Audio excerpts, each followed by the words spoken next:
the place for all your gaming news, plus hot topics of the week.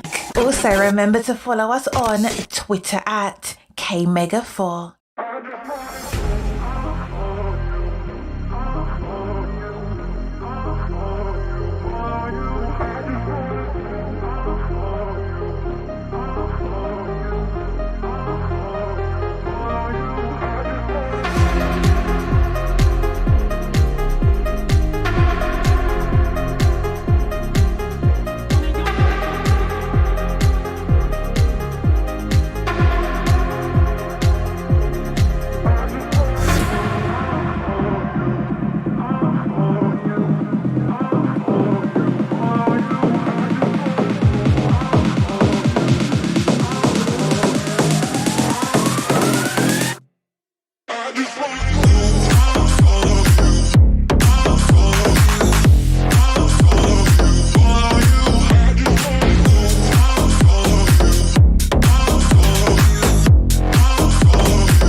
Alrighty then. Woo! He just said that. I did it. Let's go. Let's get it. We are live. The GRG podcast is back. Crunked. I haven't even started drinking yet. Hold on. You know what? I haven't. You know what? I have to say. I got a confession. You know what? I understand over the years who have been listening to the GRG podcast, people understand that sometimes I do partake into the adult beverage. And, you know, and I understand that there's other people that do as well. And you know what? But you know what? I haven't drunk anything for the last like month. If you notice like how everything is kind of even keel through the show, like, you know what I'm saying? Because normally it's funny because when I listen to the show just to make sure the audio sounds right, I always listen to myself in the very beginning. And then, like, you know, normally there's some people, if the show goes long, then I'll put in those little shortcuts because I know that there's some people that are like, man, I don't want to hear this long rant about this. And, you know, you put those little shortcut things in there, those time shortcuts. But like at the end of the show, I can tell. I'm like, oh, damn, because I'm talking real slow. And then the stutter gets worse. And I'm like, oh, Jesus. So anyway. KMEGA, tonight's not the night for that because we need to get off this podcast afterwards and go kill people in Battlefield. So let's stay focused. We're going to stay focused tonight. We're going to stay focused Listen, tonight. I Yes. like listen. 9:30 comes. I was like, I'm gone. I got Back for Blood to hop on. I don't give a shit about Hold on. Battlefield. I got Wait, Back for Blood. is Back for Huh? Blood? Did you get if you paid for it? Did you get it early or is it? Yes, or is you it already did. out? I got that. Okay. I got that Ultimate Edition, baby. Got a whole week early. You know, I seen a clip of that. That looked really, really good. And by the way, ladies and gentlemen, I do apologize right from the very beginning. My gameplay is awful. I don't know. I tried to get the good clips put together, like you can see before there's some No, work. he got ran over. Look at that. I got wrecked because and so You didn't even for see it coming. for some reason, like all the good stuff that I had that I recorded myself, like I mean with Halo and everything, that it was stuttering, it was having some issues. So I just said, you know what, I needed to make some new gameplay, get it set up. So you know, PK, you could just tear me up on this one. You know what I'm saying? I got me a couple of kills on this, but you know what I'm saying. But I do want to show the gameplay of Battlefield and of Halo for the people who haven't seen it. Of course, also a game that I'm really, really highly anticipating, and that is Riders Republic. And also a little bit of Melty Blood, me playing online. Ooh, Melty Blood is so good. Melty Blood is amazing, man. I love Melty Blood. Very, very, very happy about that coming to Listen, Xbox. Melty Blood is such a good thing because I was like, everyone knows that we've been getting basically like getting dissed with every like basically anime style fighter, and this is probably going to be the closest one we're going to get that will make anyone happy who love like Guilty Gear. I was like, especially with like Strive, this is going to give you that exact feel, and it's the closest thing that will give you that. Yes, it is. It is really, really good. To me, it's a mix between Marvel vs. Capcom 2 and Persona 4 Arena. If you played those two fighters, then you kind of got to understand that you can't tag anybody, but it's so fluid, it's so fast paced, and it's like my boy C-Mac who watches when we do Fight Night Sunday or whatever. I was just showing some people the game because nobody else that on the team has it yet. So I was just showing him a little bit of it. And he said, man, it look like two mosquitoes fight because it's so fast paced, but it is so deep. It's really, really deep, man. I can't say enough about how proud I am of Xbox of landing Melty Blood. And then of course King of Fighters, and then of course Demon Slayer. I'm just hyped for that. But before I get to the Demon panel, Slayer, yes. before I get to the panel, I do have to give a big, big, huge thank you so much. And that is to Sleepy Goblin, man. Again, that brother is always been supportive, just like with Child of God, just like with Thomas. All you guys, man, you know, you guys have always been here from day one. I do appreciate it. But he was asking me about Far Cry 6. I said, man, I had to skip on it because of the fact that, I got Demon Slayer to get, Riders Republic to get, and then all this other stuff. And then next thing you know, boop, boop, got a thing hit up, and he hooked me up with Far Cry 6, man. So thank you so much, man. I really do appreciate it, man.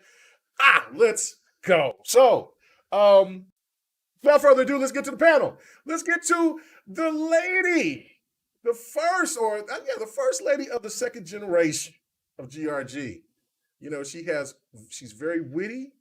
She comes out. She when you know that you messed up, she'll do the like an old grandma, like an old grandma. Like you know you fucked up when you hear the So let's hope that tonight I don't get the So what's happening with you, D? What's going on?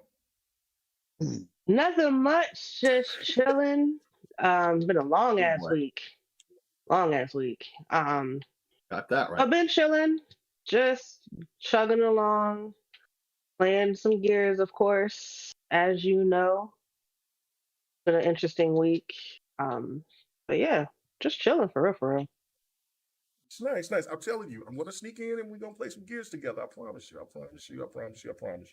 Mm-hmm. Y'all hear that? See, come on now. I'm telling you, I'm gonna jump in. I'm gonna play some Games, man. You said it last week. What happened last week? Because last week was because of Halo. There was no way I was gonna stop playing Halo. Like I had to move around. And I had some serious situations that went on, family wise. My boy Slayer protect. He's in my Facebook. He Oh, see yeah. what's going on. So Yeah. you know, got situations going on there. So I've been kind of going crazy here for the last month and 2 months, really. But yeah. So yeah, no. But I must admit, I All must right. co-sign. He honestly. Yeah. All right. So yeah, okay, yeah. So and then so let's go on, move on. So PK, I can't wait to see your gameplay one of these days because I know that I kind of scared you off once that one gameplay that you had of Streets of Rage. It was absolutely pathetic and hideous, but you know what I'm saying? Ooh. I am expecting you to come out swinging because I know that you're gonna just dog me out for all the gameplay that I'm going to show tonight. So, what's going on, brother? What's happening? We got some Nintendo stuff to talk about too. I know you happy about all this. It's probably the most important thing to talk about. All right. Hey, Okay. you put it on the table like that. Okay, Deal with it. Okay, cool. I know, like you just put that on a cracker and move on. All right, got you. What? Just eat it. Yeah, just The crackers got to do with it, my guy. Well, because he Yeah, kind of just I like don't think you got the metaphor, bro. Yeah, Let's keep it moving. Okay, well, the combination because sorry. he's just like he's basically just saying, look, you're just gonna. That's the most important thing. You're gonna like this, and we're gonna just keep. And I'm gonna force it to you. The Nintendo is the best. That's basically how I looked at it. So I'm just like, you just put it on a cracker, and just feed it, just feed you with it. You know, that's Okay. Well, I don't know, but it's just the best news of the week. Oh, see, okay, so right there. Like, I mean, a lot of people would say otherwise, but it's Actually, the whole internet agrees with me. Wow. Okay. Wow. Okay. Nintendo's the best. I got you. Number one. We can't start the slander already. All right, so moving on. Hey man, somebody who's been in and out, but come to grace us with his presence. He be writing, he be doing insurance, man. He be doing man. I even seen him out here doing those progressive signs where the dude is over here spinning them and turning them and stuff. Man, Out hey, here. bloody Knuckles Getting is that back. money. Hey man, getting that money out there hustling. What's happening with you, bloody?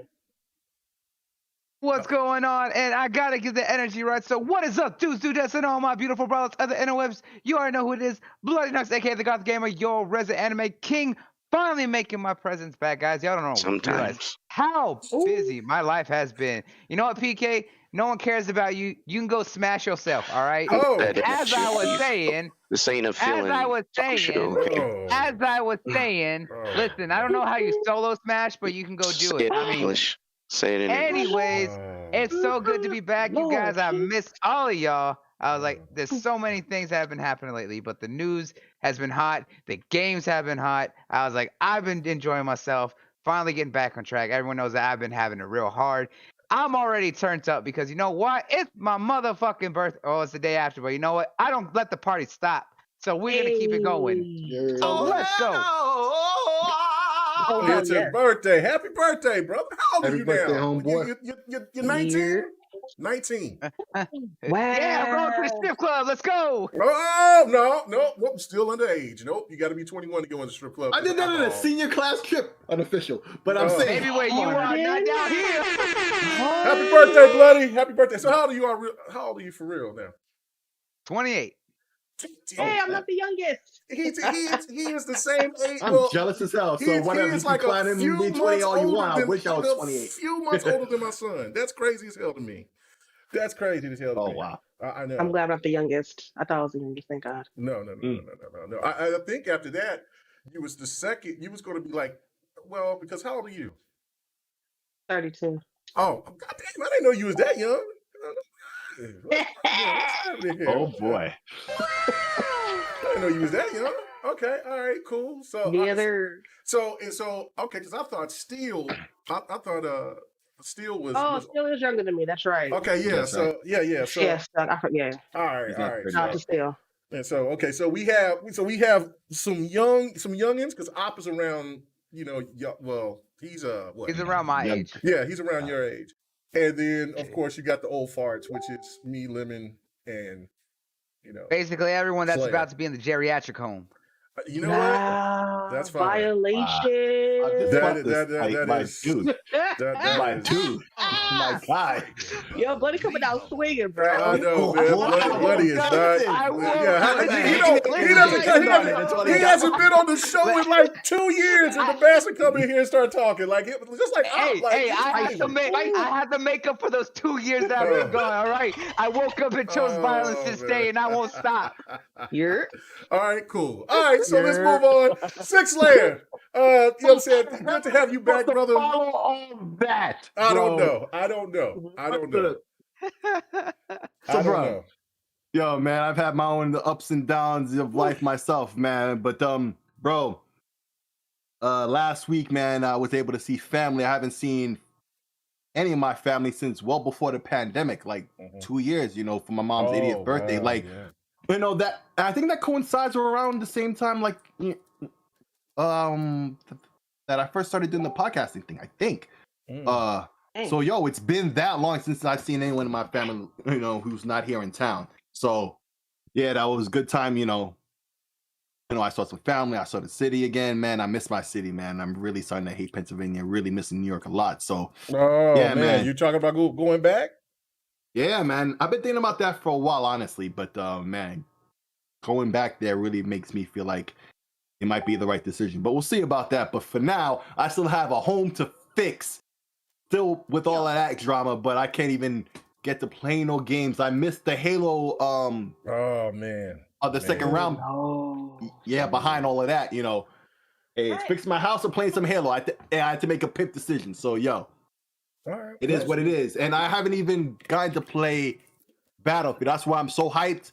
After the podcast is over, I'm getting right into that. I'm going to miss a night of sleep over that because it's going to be my one chance to have some gaming fun. And it's back at the grind once again after that. So, yeah, man, we have lots of topics. So let's hit them up. Let's hit them up. And everybody who's in the chat, yes, go spread this out. Let everybody know that we are live. Really do appreciate it. All right, so let's get straight to it. Okay, so now, real quick, for anybody who has played Battlefield, just let me know who else has played Battlefield so far. All right, okay, so it's just me, so I'll be pretty quick about it. All right, so as you're looking at the gameplay right here, I know that there was a lot of people that were slamming it. They were talking just crazy about the game, and then they're trying to compare it to Halo, and then of course they're comparing it to COD and other shooters out there. But this is the one thing about this game, and just about what's coming to us, is that there's a variety that we haven't had since probably the 360 era, where you had Call of Duty, Battlefield, Halo, and whatever other shooters that's available for your disposal. Because there's tons of them. That's going to be out. Well, because you're going to have Left 4 Dead. Back 4 Blood. I'm sorry, I said Left 4 Dead. Back 4 Blood.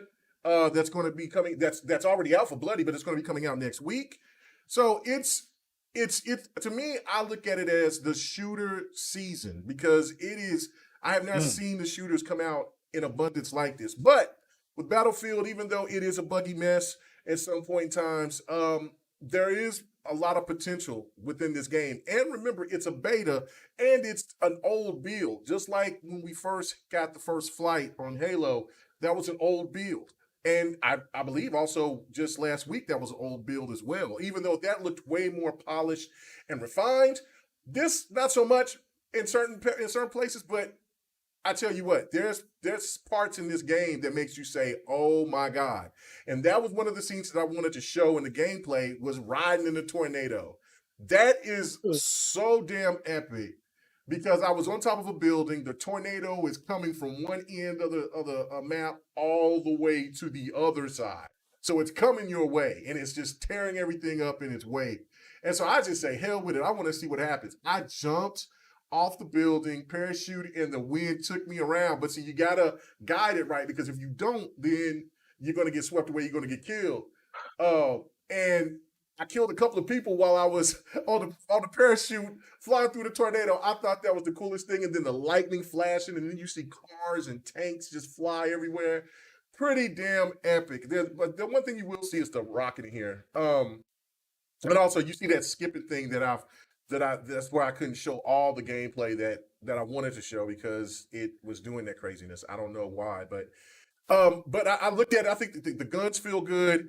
I know that there's some people that's been complaining about the vehicles. I don't do the jets or anything like that. I will try them, but I've never been good with the jets or the helicopters. I think the helicopter is probably the best thing that I can fly. But the jets, and then there's this Osprey thing. It kind of hovers around.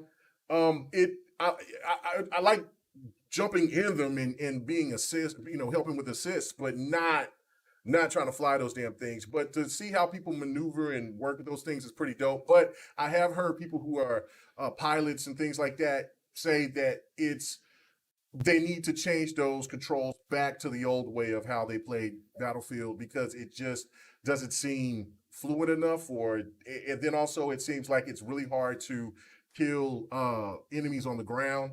So that's something that they're probably going to have to fix. Also, just like the guns feel really good. And I know that there's some people that was having some problems with trying to figure out how to put the scopes and stuff like that. They have done something completely different. I don't like the fact with the grenades now you gotta tap up on your digital or whatever and then select your grenades instead of using the bumper. I don't know if you could change those settings. I didn't try to look, but I found that to be a little odd and cumbersome a little bit because, when I want to throw a grenade, but I guess in retrospect, they're looking at it like we don't want to have people to just be noob shotting you and just throwing grenades all over the place like you can in Halo. So I guess it's just part of the strategy. And they want you to work and kill people with your weapons. So that's all right. The vehicles feel good on the ground. Tank feels good. But I will say it feels kind of crazy. Sometimes you can kind of shoot an enemy and he can get, he can take a lot of slugs. But again, it's a beta. I like it. I'm definitely going to be jumping on this game day one. Matter of fact, I already pre-ordered it. What was it? In July. So yeah, so I'm all in. So this is I really do think that it's going to be dope. So Slayer, hopefully when we get to talk about it again, we'll see how you think about it. But I've been having a blast with it. People in the chat, let me know what you thought about it so much. All right, so I do got a question though, because I don't know. Have you seen the footage of that alpha version that they had, the private beta that they had way back when? I did see that. That looked awful. Okay, now see, I've had access to those in Battlefields in the past for 3 and 4 specifically, right? Mm-hmm. And so at that time they looked equally as bad, right? Because it was really our early test, things, they want to test out things you just can't do after the game's already out. And that's what these betas are really all about. Mm-hmm. So now I did this for 3 and 4. So that first version, it was the alpha, looked really crappy. Why did it keep coming against? But it works, right? And then you get the betas like the one that we have now, supposed to be more complete, but with bugs, like feature complete, just bugs, right? And you see it looks better. And so I'm seeing a lot of talk, and I know we're going to talk about this, I guess, about the reaction to it. But I just wanted to say, like, it seems like the pattern is they come out with a crappy looking alpha, a beta that's a lot better.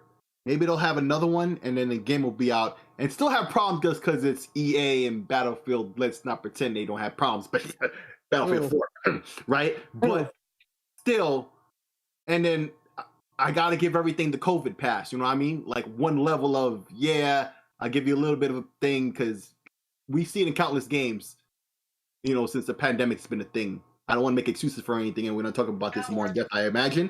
But from what I've seen of footage, I haven't played it. I'm only going to play it until after the podcast will be the first time I try it. But it seems like the same pattern that's been in the past.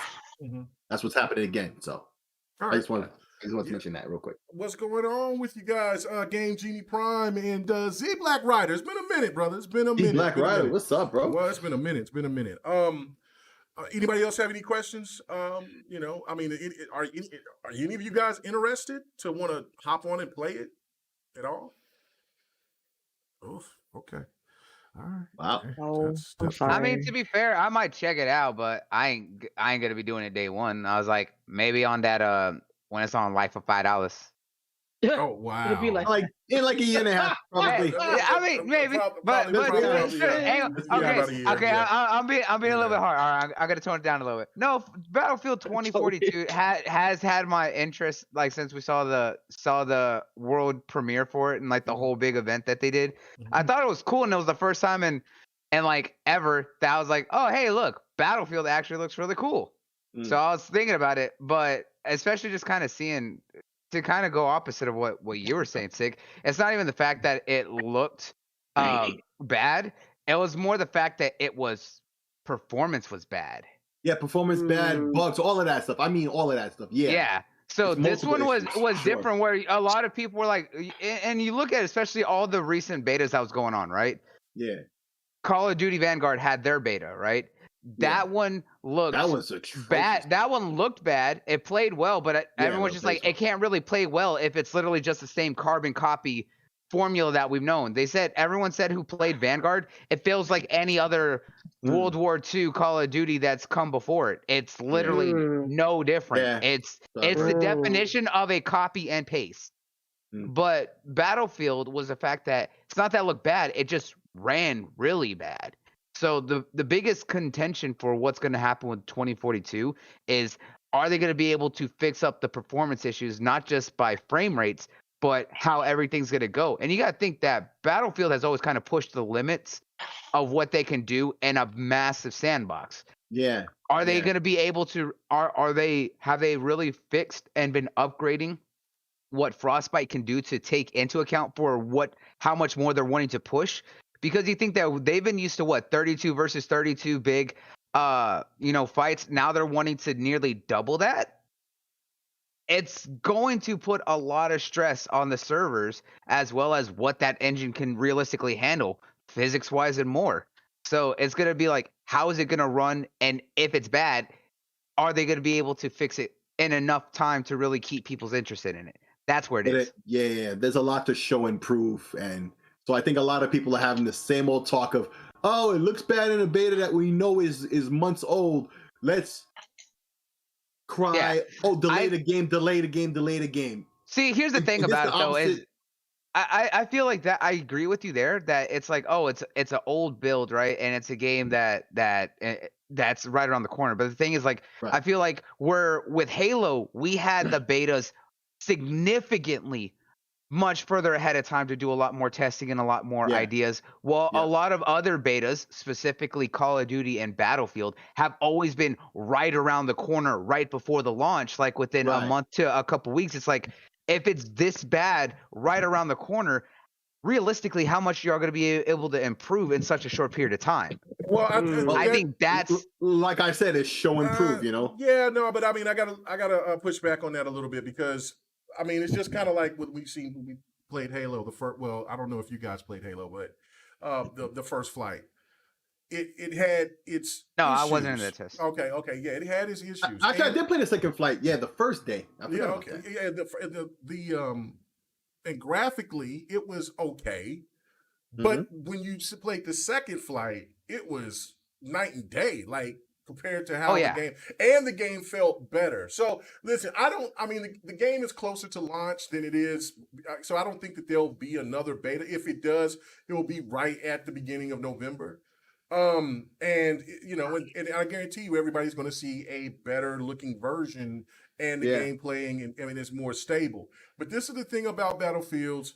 If you've been playing Battlefield at launch is never perfect. It never, ever comes out to play substantial or fantastic, not even close. Yeah. It's later on, after they do enough patches, where it plays absolutely wonderful, because real tight. It'll get real tight. Yeah. So by the time that it will come to Game Pass, I would say Game Pass, I would say EA Play, the game is going to be top notch, gameplay wise, no doubt about it. And of course, whatever like type of DLC and everything that they'll have going forward with that. But if people want to wait, I guess that's fine. But for me, I mean, I'm all in, because I know what to expect. And if you're a noob, I'm finna find a way to kill you. So that's going to be great for me. Dragonheart Yobi. As my boy X448 would say, the super chat works, folks. He says, peace, love.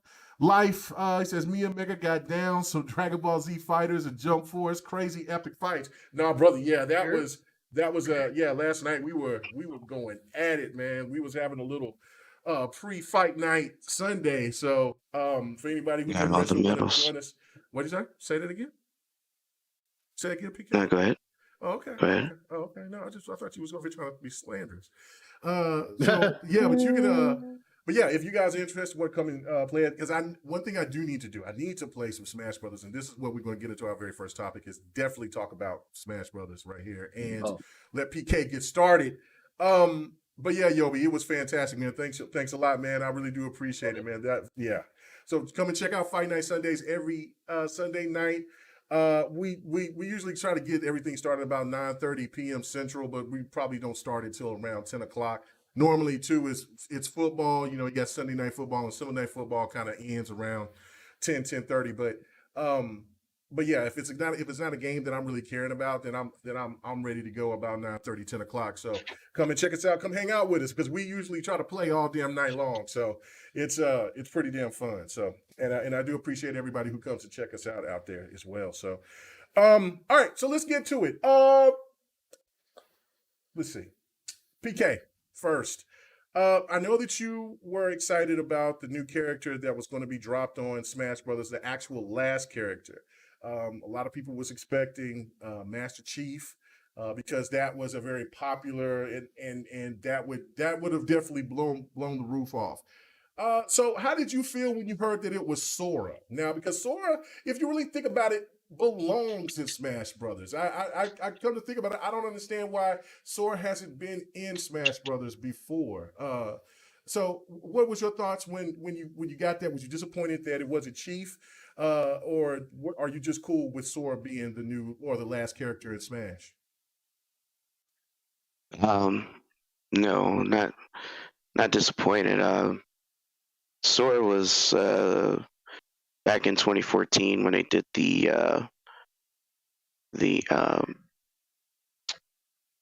fan poll and whatnot, where you get to vote on what character you would like to see most in Smash. Bayonetta just happened to win that one, but Sora was number 2.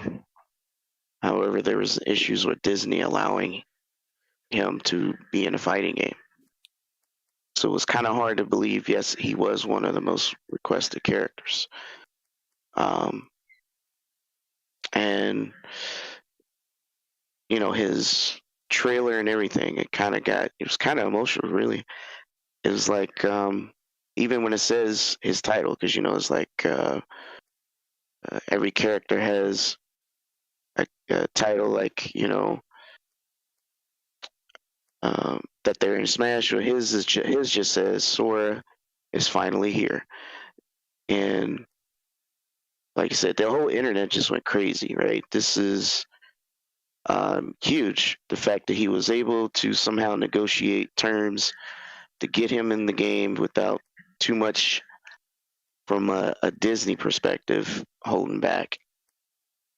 And Sakura has been doing this for a long time. This man is ready. He's ready to take a break. This may be his final Smash all time. 89 characters. And somehow was able to continue to keep not just the aesthetics, but the characteristics and the movesets of the characters from their respective games. The whole thing was like, how do you follow Kazuya? Like, whatever character this is, it can't be some lame character. You gotta follow this. Kazuya was huge, yeah. I definitely agree with that. If you're gonna close out the final character for this game, it has to be bigger, or as big as Kazuya, to even get people to think about selling. And when when Sora came, it was emotional. You had people crying. You had people in the chat just going insane. I had people jumping in my room that I haven't talked to in, I don't know, a year, and talking about, did you just see what happened? Like, and you just see the meme. They said it was impossible. Really crying? What was Sora? Yeah, they were crying. They were crying, like not crying for him, but crying like, yeah, of happiness. I got you. Yeah, tears of joy. that. Oh yeah, So, Anthony's saying right now. He's saying, yeah, I saw a grown ass man crying for Sora. So my bad. Okay. women, men, things, everything. Did you say things? Thinking. Yeah, man. Hey, man. Wow. It's 2021. Wow. You gotta keep it real Wow. neutral. Real neutral. Okay. It was like a love letter to the fans. Like Sakurai went out his way to do the impossible. That's what it felt like. That, you know, he was able to bring a impossible character to the roster and make him fit ever so nice into the game. So, you know, we're all excited for him to drop. Of course, you know, it fits right in their narrative because they're bringing the Kingdom Hearts series to the Switch via cloud, kind of like xCloud. Yep, just like Dying Light. Yep, they're going to be bringing in Dying Light through the cloud. So, and this isn't the first time because I mean, Control is via cloud on the Switch as well. Yeah, they get quite a few in games. Japan, you say all the time, on the Switch in Japan was in the cloud, right? Mm-hmm. Yeah, PSO2. Oh, that's good. But yeah, so what that says is it's a huge moment. And it's funny because the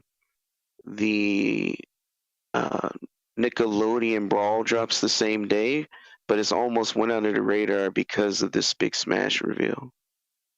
It's almost like it was intentional to kind of take thunder away from that Nintendo All-Star Brawl. No doubt. Yeah, of course. You know, there's lots of stuff that dropped on the 5th, to be honest. I mean, you know, Rogue Company got a new update, new character. You know, PSO has a new update, new class, you know, and then a bunch of games dropped. It was just exciting, busy day. I mean, Pokemon got a new character. It was like nonstop. Everywhere you looked, something happened. And you just couldn't focus. But the one thing that remained trending on Twitter or everywhere else is definitely Sora is here in Smash. And they see this as a love letter. Like it's just a thing to say thank you to all the fans as he bows out. And, you know, Sakurai worked hard. You know, he's a guy. I mean, he even got, I know a lot of people wanted Doom Guy. Well, he got it in there. Doom Guy and Doomslayer. Yeah, both of them. It may not be in form that you wanted, right? But he's there. So he likes that genre, but you know, he can only do so much what Nintendo let him do. But here we are. We got him in there in some capacity. So I still look at Smash as a celebration of video games. So if you guys haven't played Kingdom Hearts, you guys definitely should. I mean, 3 is still on Game Pass. 1 and 2 is fairly cheap. And you should go for that ride, man. It's actually a pretty dope story. Oh yeah, no, that's some good games. No doubt about it. Yeah, no, without a doubt. 3 is a little weird. For it's trying to wrap up a lot. So it's trying. Yeah, so but it's a massive. It's a full sprint because of the fact that it's tying up 7 different stories that happen across several generations of handheld titles that all are tying to the now built overall story that was left off. Now it's all canon, and it took from part 2 to part 3, from the PS2 time until last year. That was a decade. Mm-hmm. Like it was a long time. 15? No, it was 15 years. It's been 15 years.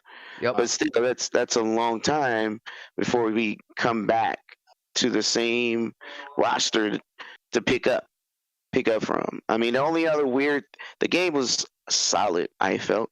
However, you know, only thing weird was not a lot of Final Fantasy characters hanging around like the originals. But still solid game, still great experience, and now there's more to come, obviously. So it's something good to jump into. I think everyone should give it a shot. I know originally when I seen it, I shied away because I was like, Disney characters, and you know, I thought it was for kids. But actually, when you play the game, it has a lot of layers of complexity when it tells the story. And then when you sit back and think about it, it's kind of dope the way it's laid out. So it's for everybody. It's not for kids. It's for everybody. So Sora's the hero. He's the main protagonist, and sorry to say, his team, Donald and Goofy, won't be able to make it, and you know why he won't make it. We won't get into that, but at least he made it, and that's still a big win. Mm-hmm. So, thanks Sakurai for closing out Smash as big as he did. So let me ask you this question: do you think? Because I heard what you said earlier about in the beginning when you got started, was that you think that this could be the last Smash Brothers game, or do you think the last game from Sakura? Yes, I think.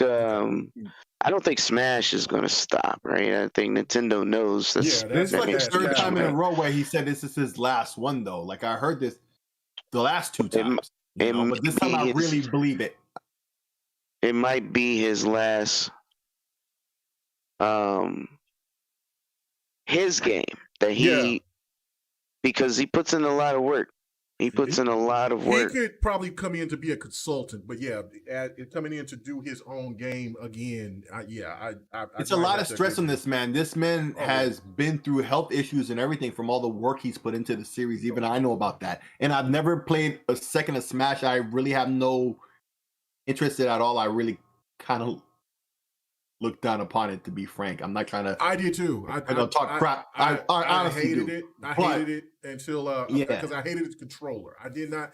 I didn't hate the game. I hated the controller, and so that kept me away from it. My son, he loves it to death, and then my son came over a couple of months ago, and he was like, "Hey," he said that corny shit that PK say, "You want to smash?" I'm like, if you ever say that to me again, I'm gonna kick you right in your damn bed. He started laughing, but and then he I get where you're coming from. Yeah, but the reason I bring it up is that even despite all of that, it's well known, at least to me, the amount of work and effort that Sakurai himself puts into this series, like to the detriment of his own health, like big time. Like every time they, the last 3 games, I would say they keep saying this was his last one. I keep hearing about that, and this time I really believe it too. That like this might really be his last one, cause he's only getting older, and dude, it takes a lot out of him. Like he gets really sick for real, and doesn't know how to stop. Honestly, so he's put his all into it. He's put his all into it every time. It's going to be very difficult to find a body of work that could reach this pinnacle. Yeah. The whole thing is, right now he's sold Smash as like our favorite Saturday morning cartoons, where we get to see all of our favorite players come together in the same movie, same show. Yeah. I don't think it would be as special without him, but we'll see as it go. We'll see. Yeah, we'll see. I think it's a moneymaker. Nintendo knows what they're doing when it comes to these games. I remember that there were people out here saying that about Metroid, about like there hasn't really been a true successful Metroid in a long time. But it's also looking like that this is probably going to be, if not the biggest, or close to the biggest Metroid ever in when it comes to sales, because it's already slated to sell over 3 million copies. So that is, I'm pretty sure that's going to sell a good 5 to 6. That's my interpretation.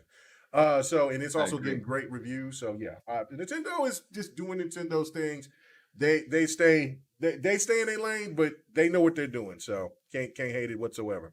All right. Does anybody else want to talk about the whole Sora thing before we move on? I just wanted to say the one thing, when I first heard, like, you can go on my Twitter account and see 30 seconds after I heard the news, because I was kind of late on it, I tweeted that, Sora was a better fit than the Master Chief, because he just is. Like, as much as, all the Xbox fans, we would have wanted that, and, I've been on here and elsewhere saying, I hope it's Master Chief, because I didn't know about everything that PK said all of everything you said was a revelation to me. Like how big of a deal it was with Sora, and he was a number 2 to Bayonetta. Although I did remember that. Once you said that, it reminded me. Oh yeah, that was a thing that happened. But yeah, that Sora was that big of a thing to the fandom that he got in. I had no idea, but even then, when I heard the news, I was instantly like, yeah, he's a better fit. And all along, I was hoping and expecting it to be Master Chief. But as soon as I heard it, it's like, oh, duh, yeah, this is far better Master Chief. Master Chief. So I can't go there. I can't go sign that. But that's I'm just saying that's how I felt off the cuff. That's exactly what I did. There's no room for Chief. Like he might be the next Smash. He might actually be the one that sells the game. You don't know. I think is more or less. If they have to pick one, it's obviously got to be Sora. That was more or less that Sora was hard to get. So they probably thought about it like this is the, Master Chief is easy, but we'll never get another time to get Sora. So we might as well get it when we can. Yeah. Right. No, because I mean it's a perfect fit for that game. So I'm not disputing it. I mean, Master Chief definitely would be better from my perspective, but overall he fits what that type of game is, and so I'm not mad at it at all. I wouldn't say better either way, but it'll be a welcome on both sides. Yeah, absolutely. Yeah, no doubt. All right, cool. All right, so let's move on to the second topic. Oh man, this is now from where we was on a good hype love fest. Now we got to get down to the nitty gritty because you know how it is out here in these internet streets, and especially when it comes to talking about Xbox. Now, so. I don't know if you guys have seen it, but I will put a link in the description here later on. If not, because normally I don't ever do anything after the end of GRG. I do it usually the next day, but I will put the link in the description tomorrow. But all you have to do is go check out this article from Tom's Guide. And it says right off the header is that you should avoid the Series S. Now, on top of that, I do want to I'm just going to be a 2-part conversation. So the second part, I'm going to wait till after everybody talks about this. So this situation here is basically just saying that the Series S is already it's already behind the curve. The Xbox One X is is a better console than the Series S. And it goes into this. It goes into showing about or talking about like games like FIFA and a couple of other games that they don't hit the benchmarks like they think that it should, and then they compare it to the PlayStation 5, which the PlayStation 5 doesn't have a smaller or a lower version. It is just the PlayStation 5, just with the disc or without. It's already a lower version, is what you're saying. Right. Yeah. So basically, what's happening is that they're just basically saying just avoid this console. It shouldn't be even purchased. It shouldn't even be bought. So let me go on here because we haven't heard from Jeannie. I keep saying Jeannie. I would go from D because I keep seeing because Jeannie's mom, right? So from D. Angie. Yeah. What's your dog's name? Jean. Gingy. What? D, what's your you heard Gingy. that? Her name is Gingy. Gingy. Okay. All right. So, yes. Okay. That is my dog's name. All right. Okay. I love her. Puff. Popular toast man. Okay. Anyway. So D, what is your initial thoughts about this? I don't know if you got a chance to read this yet, but just looking at the headline, and the headline backed up its statement by going and saying that the Series S is really is obsolete and should be avoided at all costs. Your thoughts?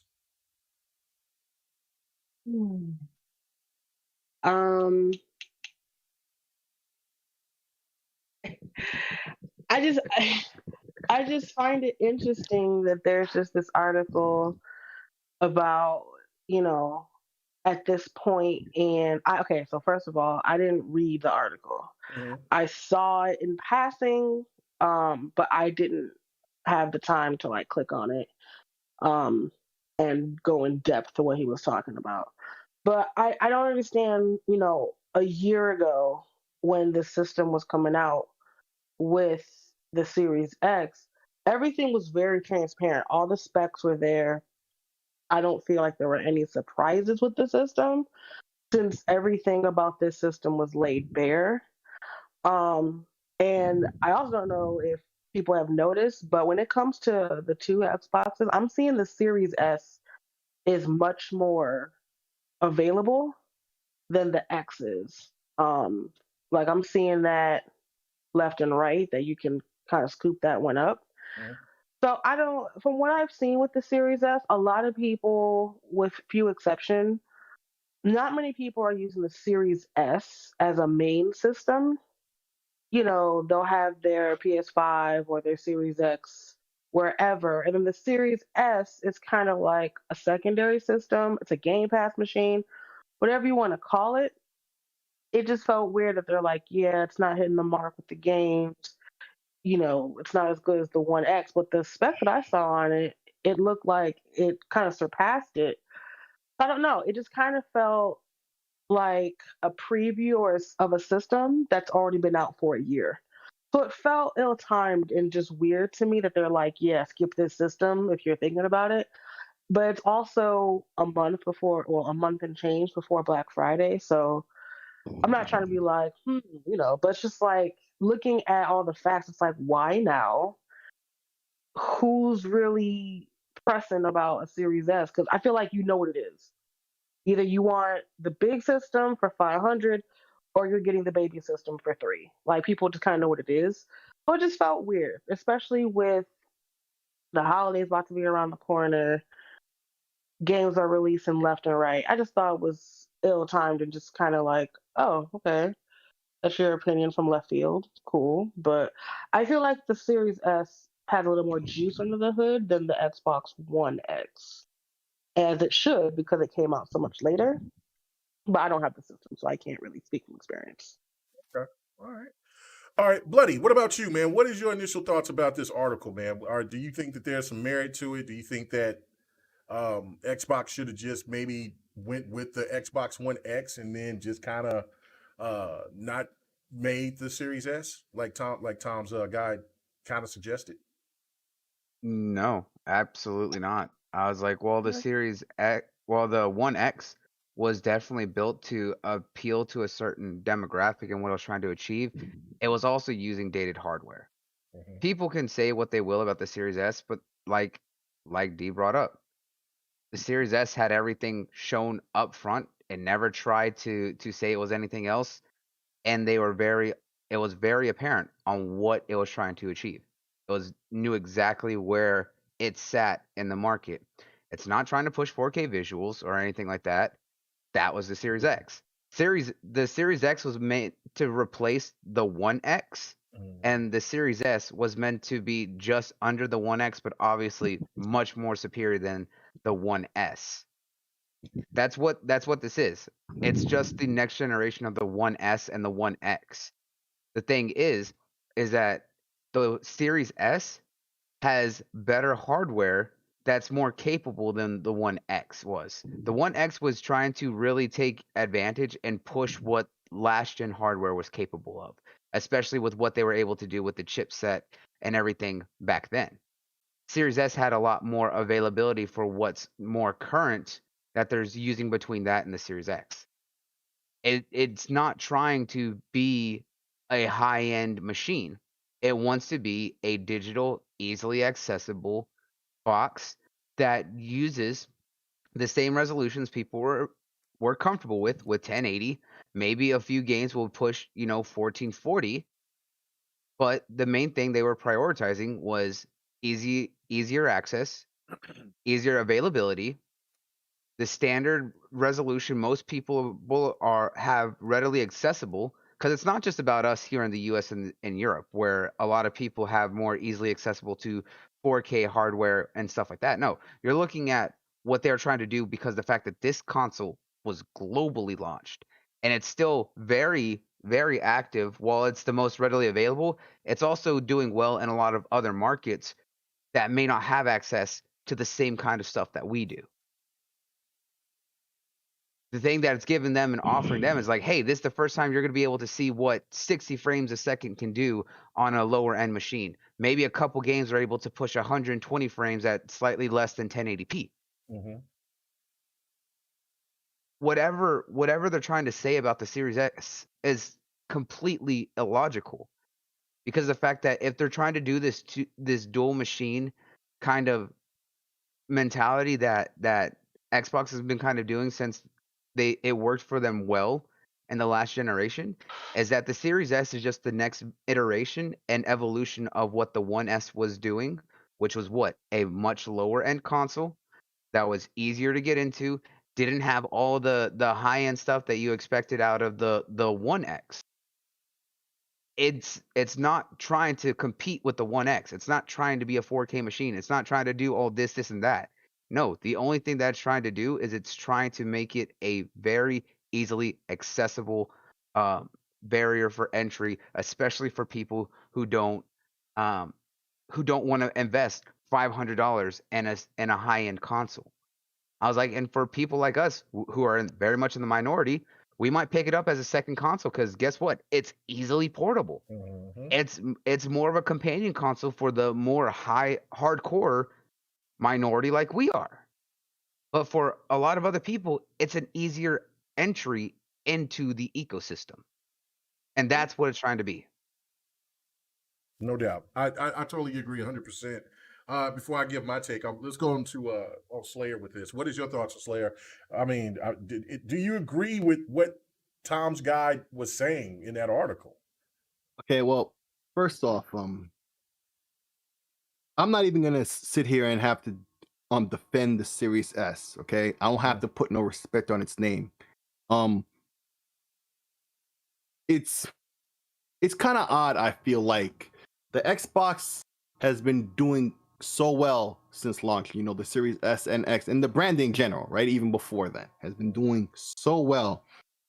But to a lot of Xbox fans, maybe it doesn't feel that way because you don't hear the adoration from the press equal to what we see and are experiencing, right? But when it comes to the Series S, that's not the case. Okay? Respect is being put on its name from across the industry. How many YouTube videos, how many articles have you read where people have done positive reviews of this system and it's outside their wheelhouse? A YouTuber who reviews phones or whatever, they review the Series S. Or a YouTuber or a website that reviews TVs, they review the Series S. Okay? It's out there in the zeitgeist. Like the Series S, I don't need to sit here and defend it. So when I see a former great website in Tom's Hardware, okay, the definitive PC website ever to have been, like the standards that have been set that you see in the console space now with sites like Digital Foundry, they established all these rules when it comes to benchmarking and all these things. Tom's Hardware did that. And Tom's Hardware isn't even Tom's Hardware in name anymore. It's just a property that was sold and a name that was sold ages ago. So when you see these little clown articles from Tom's Hardware and PCGamer.com, because PCGamer.com had some crazy slanderous article about the Steam Deck about a month ago that really hit some waves. So a lot of people was just like, it sounded so fanboy-esque retardation, like it made no sense.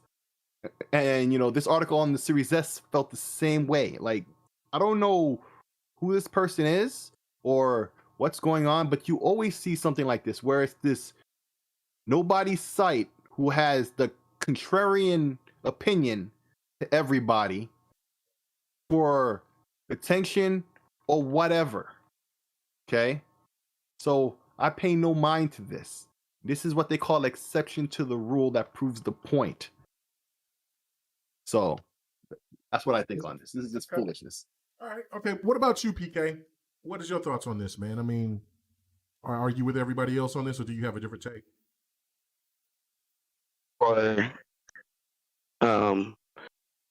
And just to make sure I got lost in words, we're talking about the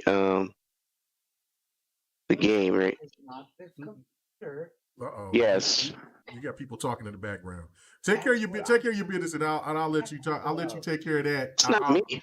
Oh. That's not me. Oh. That's Buddy. Oh. Yeah, that's Bloody. That's Yeah. Yeah, kick him out. Kick him out. Oh, okay. I was like, you getting chewed out, so you better watch out. Anyway, but no, okay. So basically, what we're talking about is they're talking about the Series S. Series S. Yeah. So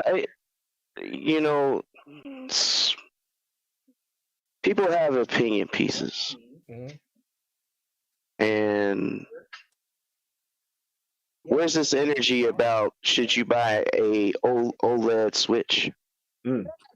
Where's this energy about? Should you buy a Steam Deck, which is using similar hardware the Series S has? That's right. The thing is, how you tell somebody what they should or shouldn't buy? That's what I don't get. I tell people all the time, there is a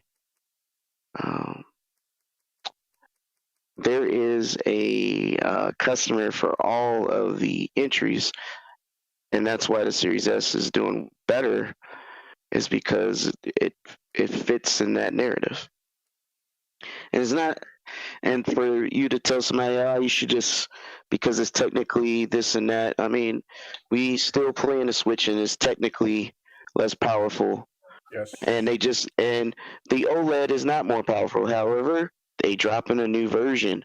And if anything, you should be telling people don't buy that or the light, but you're not doing that. So your opinion piece seems slighted, because it's a moot point. Why are you targeting the Series S when it costs the same as the Switch that is 10 years generation behind in technology? And it does not bring the same value. So it just seems strange and odd that this is what we're talking about. If anything, you should be celebrating for anybody to be able to get one of the newer consoles, period. Because it's hard to do. Yep. The reason why they're still supporting the older consoles is because you can't just walk to the store and get what you want. You gotta play the number system. You gotta hope and pray. You gotta stand outside and hope they have enough. You gotta do all these things. So I find that to be a little odd and probably short-sighted. The article brings no value. It doesn't educate anybody. Nope. Because everything it says is like, we already know this, so why are you saying this? His argument isn't really an argument. It just seems like it's flaming waves, almost like a clickbait article. Exactly. Again, we got many other scenarios if we're going to do comparisons, right? I just pointed out one. You got a Series S that costs the exact same as a Switch, that it has 15-year-old technology in it, yet you're not saying tell people not to buy that. Or not telling people not to buy the light when it's not really a Switch. It can't switch. Literally. Right. Literally. And then and then with that being said, it's like the Series S isn't going anywhere because the way this stuff is built, will it be able to do 4K 120 all the time? No, but that doesn't matter. Do you think guys on PC that's still running 1050 Ti's and 1060s and 2060s and et cetera?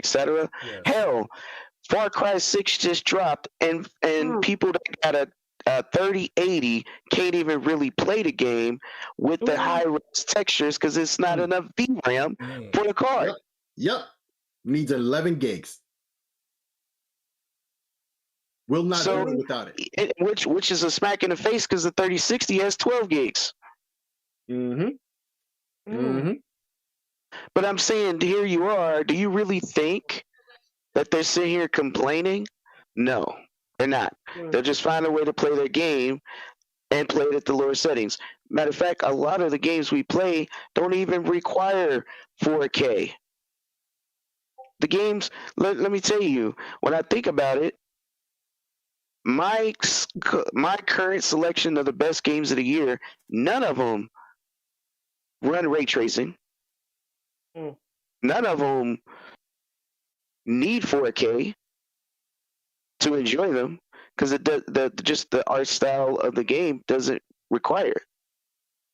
So the best games, the most played games, let's see, even going towards that, are you going to say you really need Fortnite with ray tracing to be able to enjoy it? They play it on their phone.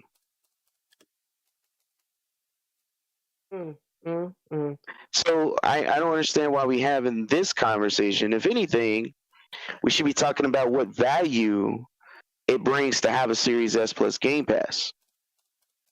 The reason why it doesn't, why does a diskless system make it in this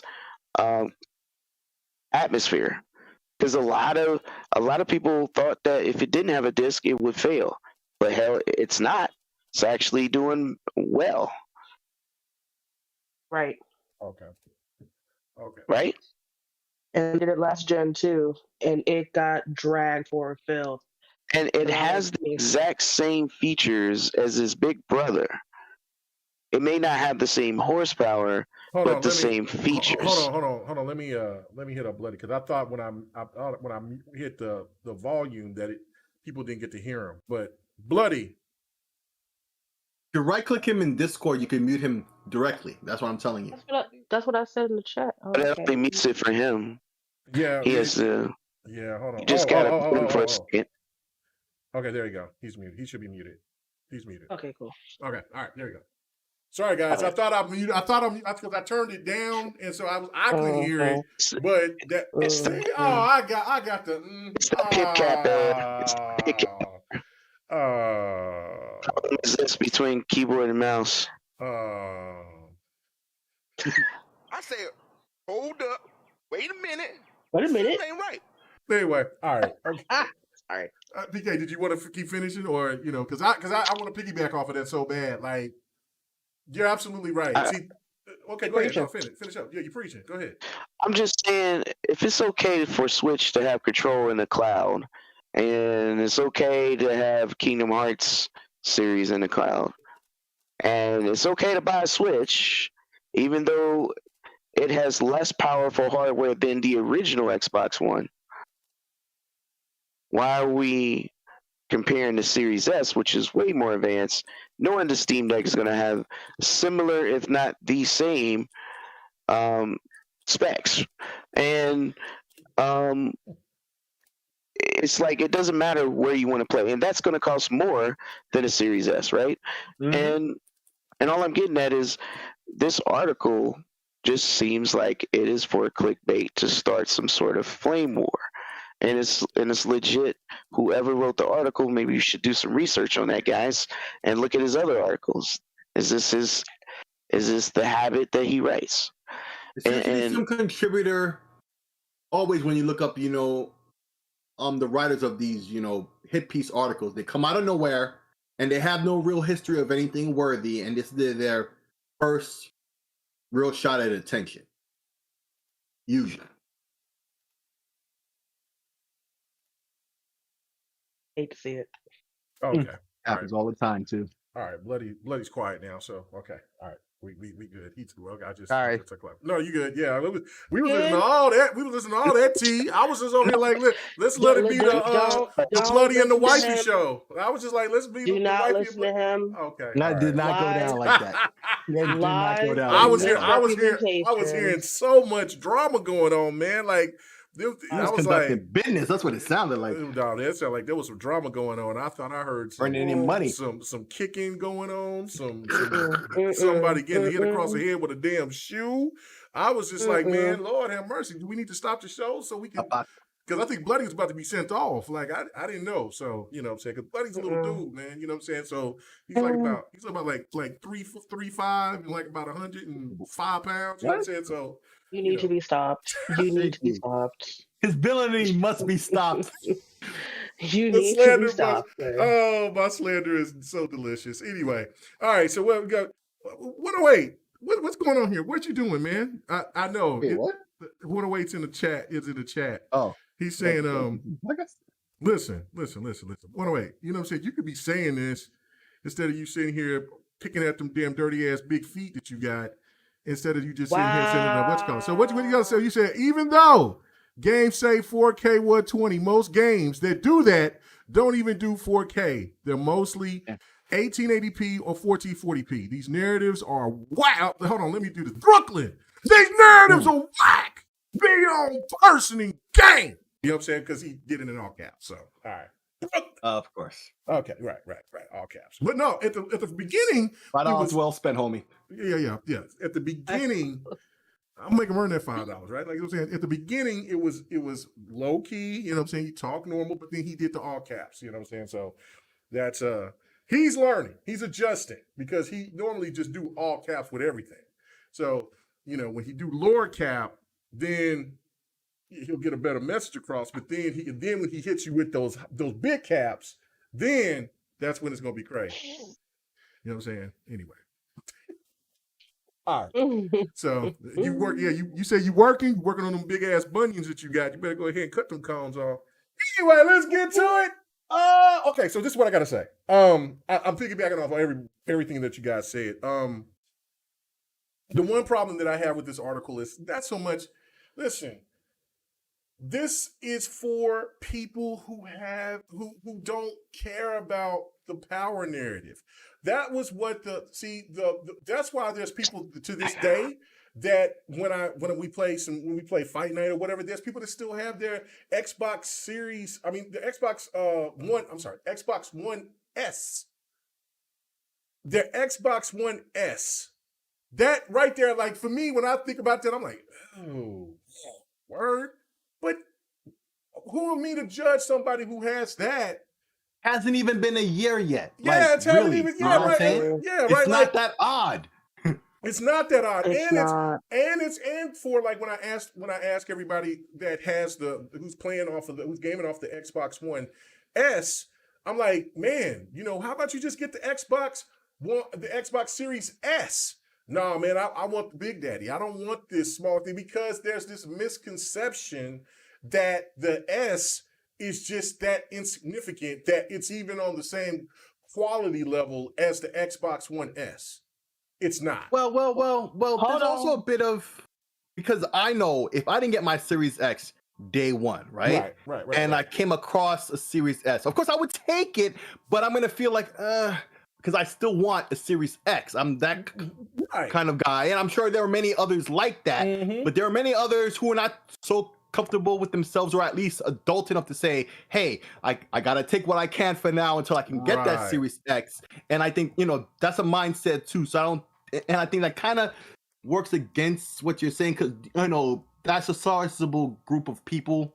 But I don't think it knocks your point down at all. I'm just saying that people are gonna think about that and not agree with what you're saying, because I think what you're saying isn't even a matter of opinion. It's more fact than anything else. Well, it's not debatable. I wanted to make my point though. I didn't finish it, but so this is why I think that you'll jump on board of what I'm saying is that I was like that too. But I would have broke down and got the S if I couldn't get the X, because at one point in time it would look like I wasn't going to get the X. But shout out to One Bad Mother. But I got it and I'm happy with it, but I still got the S. I played on this S. And I'm telling you this right now. This is no lie, no cap, no nothing. Just being real serious with the people who's listening. I still have my Xbox One X. I gave my Xbox One X to my son. Just said, take it. I can't go back. I can't.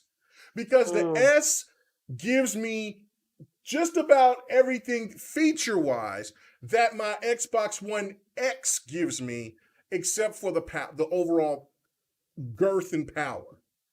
I can't go back to them slow-ass speeds. I can't. That right there is a win. That right there is a win. The S is a win because of the speed of them SSDs. When that game gets to load, you get to playing. I can't. When I thought because I was over here looking, because I was like, man, Mortal Kombat did the old gamers dirty, because we thought that it was universal where everybody could just play. But once they had that big update, they shut that shit down like the ATF. The Xbox One X, the Xbox Series S, Series X can play with the PlayStation 5 gamers, but they can't play with the Xbox One gamers. Samurai Showdown did the same thing. As we're approaching, looking at let's see, what's that game coming out here? The fighting game that's coming out, King of the Fighters. That's only going to be on the Series X and the Series S. So that's telling me is that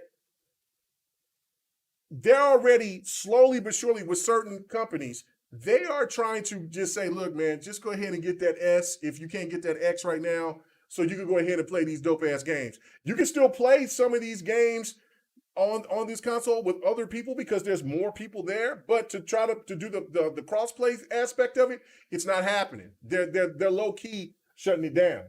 Okay, that's fine. And so basically I played on the S. It's in the front room, and it's fast. It's efficient. It looks great on my wife's LG's television. You know what I'm saying? And I mean, and her television can do 120 hertz. My Samsung doesn't. It's only 60, so I got to upgrade. But this is the thing for me, is that the game still looks good. They perform well. And so that console is for that person that's primarily on PC, right? Or that is on PlayStation, a primary PlayStation or Nintendo gamer, and they want to go ahead and just have a 1080p TV. Right, or just somebody, you're right, that has just a 1080p television that is just like, you know what? I'm going to get this entry level version of the Xbox. Because my primary console is the PlayStation, the Nintendo, or it's PC. So therefore, if I get the S for certain games or whatever, or for Game Pass or whatever the case may be, that's who that's for. I thought the article was disgusting because of the fact that I thought that it was about trying to find the value within the console, not to knock it as though a console that is not even in production anymore and that is pretty damn hard to find is going to be considered the better version. So that's also kind of giving me this mindset of like, oh, you just capping for another company because of your personal feelings. And this isn't what journalism is supposed to be. It's supposed to be, look, this is what I think about it. This is what you can look at the numbers here and make the judgment for yourself. I don't know. What do you guys think? Yeah. It felt so looking on the inside from the outside, it felt as if there was an agenda behind it. And I say that because I don't know if you guys remember, I hate to say it, there are people, like you said, this is typically not going to be a primary system. This is going to be a secondary, maybe even tertiary system. So it's not for, people that already kind of have their primary system. But even though we are kind of like, I know what I want, this, that, and the third, there are people that are easily swayed when it comes to buying a system. So I remember before the Xbox came out, the Series X, when they were doing the vaping underneath it, I was talking to coworkers, they're like, yeah, don't get it because it smokes. I'm like, have you noticed those videos since it came out? And she was like, no. And I was like, there's a reason for it, because they were like, don't be putting that false shit out here in these streets when y'all are vaping in it. You know what I'm saying? Because people were saying it was on fire. Same thing. I feel like this just was put out like, yo, the Series S is not, it's already behind. You might as well just get you a One X, Xbox One X, which, like you said, it's really, really hard to find.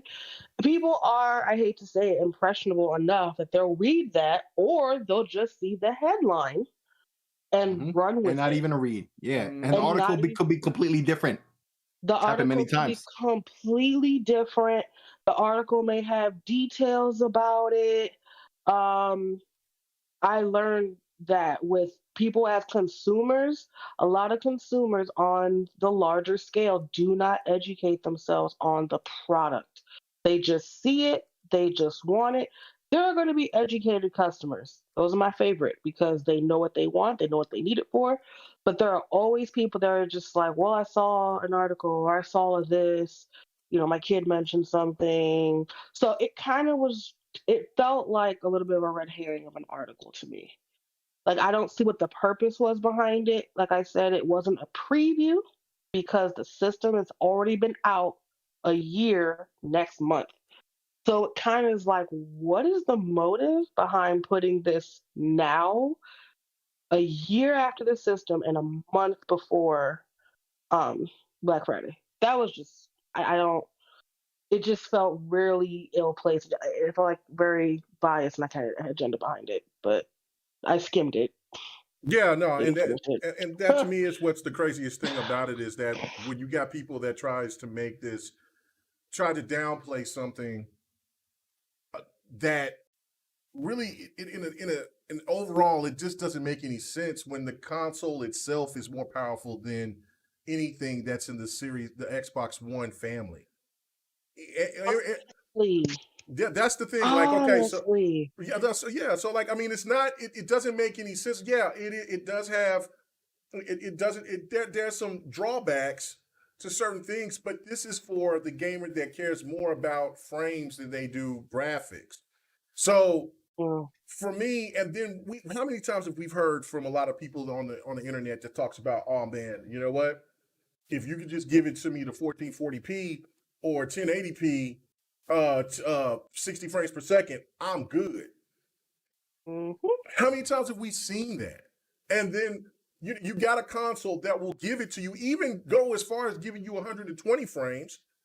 Then if you are a person that are a frames beast, then that's the console for you. If you want the Series X that can give you everything, then it's ironic even. Yeah. It's ironic even because these same people will love to say they want the frame rate over resolution. Always the easy things to say outside of knowing details. You'd rather the frame rate. You'd rather this. Okay, here comes along a system. That's all it's about. Yeah. That's all it's about.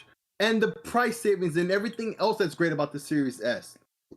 Like I said before, is getting positive buzz from people who don't follow the consoles, who still come out and have something to say positive about it. Like, it's what it was made for. The foot in the door system. This is a lot of people talk about companion systems as a negative thing. I always felt, but the best companion systems are usually the most successful and best selling of their generation. Look at the Wii. Like, the 360 and the PS3 ran the generation, but the Wii sold the most systems because even if you preferred the PlayStation or Xbox, you probably had a Wii as your side system. And there are many people who didn't play games at all who considered it their side system. That's why it sold the most physical consoles. Don't be surprised when the Series S is the single best-selling console of its generation. Like, it might outsell the Series X or either model individually of the PS5. I'm not saying it's going to outsell the PS5 in and of itself all by itself. I'm just saying an individual model, like it might outsell the digital one, which is I'm hearing to be a unicorn anyway. So I don't think that's too hard. But I'm just saying, like, it can get to that level, Wii level, where everybody has one, even if it's not their main box. Now that's the whole point of it. Now check this out. All you got to do is just go back and check out people's Twitter, Facebook. There's just on social media of what they posted, right? Last gen, people were telling people that was on PlayStation, that was, basically saying the number one, this was smart what PlayStation was doing because the PlayStation 4 Slim is what's going to get the people to get invested to the console. It won't be the PlayStation Pro, but PlayStation says we got a we have a version for you if you want the power, and we have a version for you if you just want to have the entry, and we also have the middle brand if you want the original PlayStation 4. So we have three different SKUs for you. Just choose which one you want. Everybody was thinking that was smart. And you can just go back and check out some of your most popular PlayStation, content creators out there, and how they were loving the fact that they had that option and that gamers had that option. And what did we see at those Black Fridays? What was the number one selling PlayStation console? It was the Slim. So to come back, to come back to this now in 2021. He laughs because she remembers how much of a piece of crap it was, especially that last one. Right. But just to come back and just to say how we come back to 2021, and then we have Xbox giving out different versions of a console. And if people don't want to pay the $500, because listen, $500 is not chump change. Let's not. That's a car payment. That's you know what I'm saying. That's half of that's half or a majority of people's rent or whatever. You know what I'm saying? That is a lot of damn money if you really look at it. You know what I'm saying? $500 is $500. So if you go to that, if you look and think about that, like there's people like, man, look, I like Xbox, but I ain't like an Xbox like that. But this $300 thing, I like Xbox for that. I'll go ahead and I'll cop that. So why is it that it's not good for those people that want to just get into the next gen and get a series S? I don't know. It's beyond me. I think it's absolutely asinine. You know what I'm saying? Shout out to Hood Ninja Gaming and Entertainment, man. What's up? What's going on? Thank you. New to the show, man. I hope you stick around, man. He says, imagine someone who gets to write off his console purchase on his taxes, telling people not to buy the budget version. Like, it just doesn't make any sense. Like, everybody keeps talking about value. Like, this is what's blowing my mind, right? You'll have these same people that will tell you that, no, you need to pay these $70 for games. If people want to pay $70 for the game, that is fine. That's your business. I'm not here to check your pockets. But don't be sitting here in the real world, when you over in social media over here capping about people over here playing broke, when you over here see you drive a little bit further so you can go to the cheapest gas pump. Don't do that. Don't be that person. Because what you're doing is that you're frauding the public, and you're not being true to what reality is. Everybody loves value. Everybody loves something that they can feel like they're getting more bang for their buck. And the Series S gives more bang for their buck. And listen, if somebody feels like, for me, the PlayStation that I want is the unicorn, the one that doesn't have the disc. I don't care about having a disc. I want that PlayStation 5 without the disc. And until I get that, that's when I'll get it. I don't care about I ain't trying to pay $500 for that console just because you want to say I want it. I'm not going to be watching my movies on that console. I'm just going to be buying games on that console. That's it. I'm not caring about anything else. And then if I do buy movies on that console, it's going to be digital. I'm not like Lemon. I'm not like other people that's hardcore like that, to where they want to buy their movies Blu-ray DVD, and they want to have a Blu-ray DVD player to where they can have it at the best quality, whatever. That shit gleaming, looking good to me, almost giving me movie quality for that I can see at the damn theater. I'm good. I don't trip about that. So I don't know. It's crazy catch-22. But anyway, we got a second part to this. And this is the part that I thought that this was the most troubling, right? All right, so a person that I listen to a lot of what he says, Colin Moriarty, and I understand that he's had, I guess, Colin Moriarty. Yeah, Colin Moriarty. Colin. What is it, Colin? No, Colin's a body part. I know Colin, but Colin's also he seems to talk out of it sometimes. Right. Anyway, okay. You're right.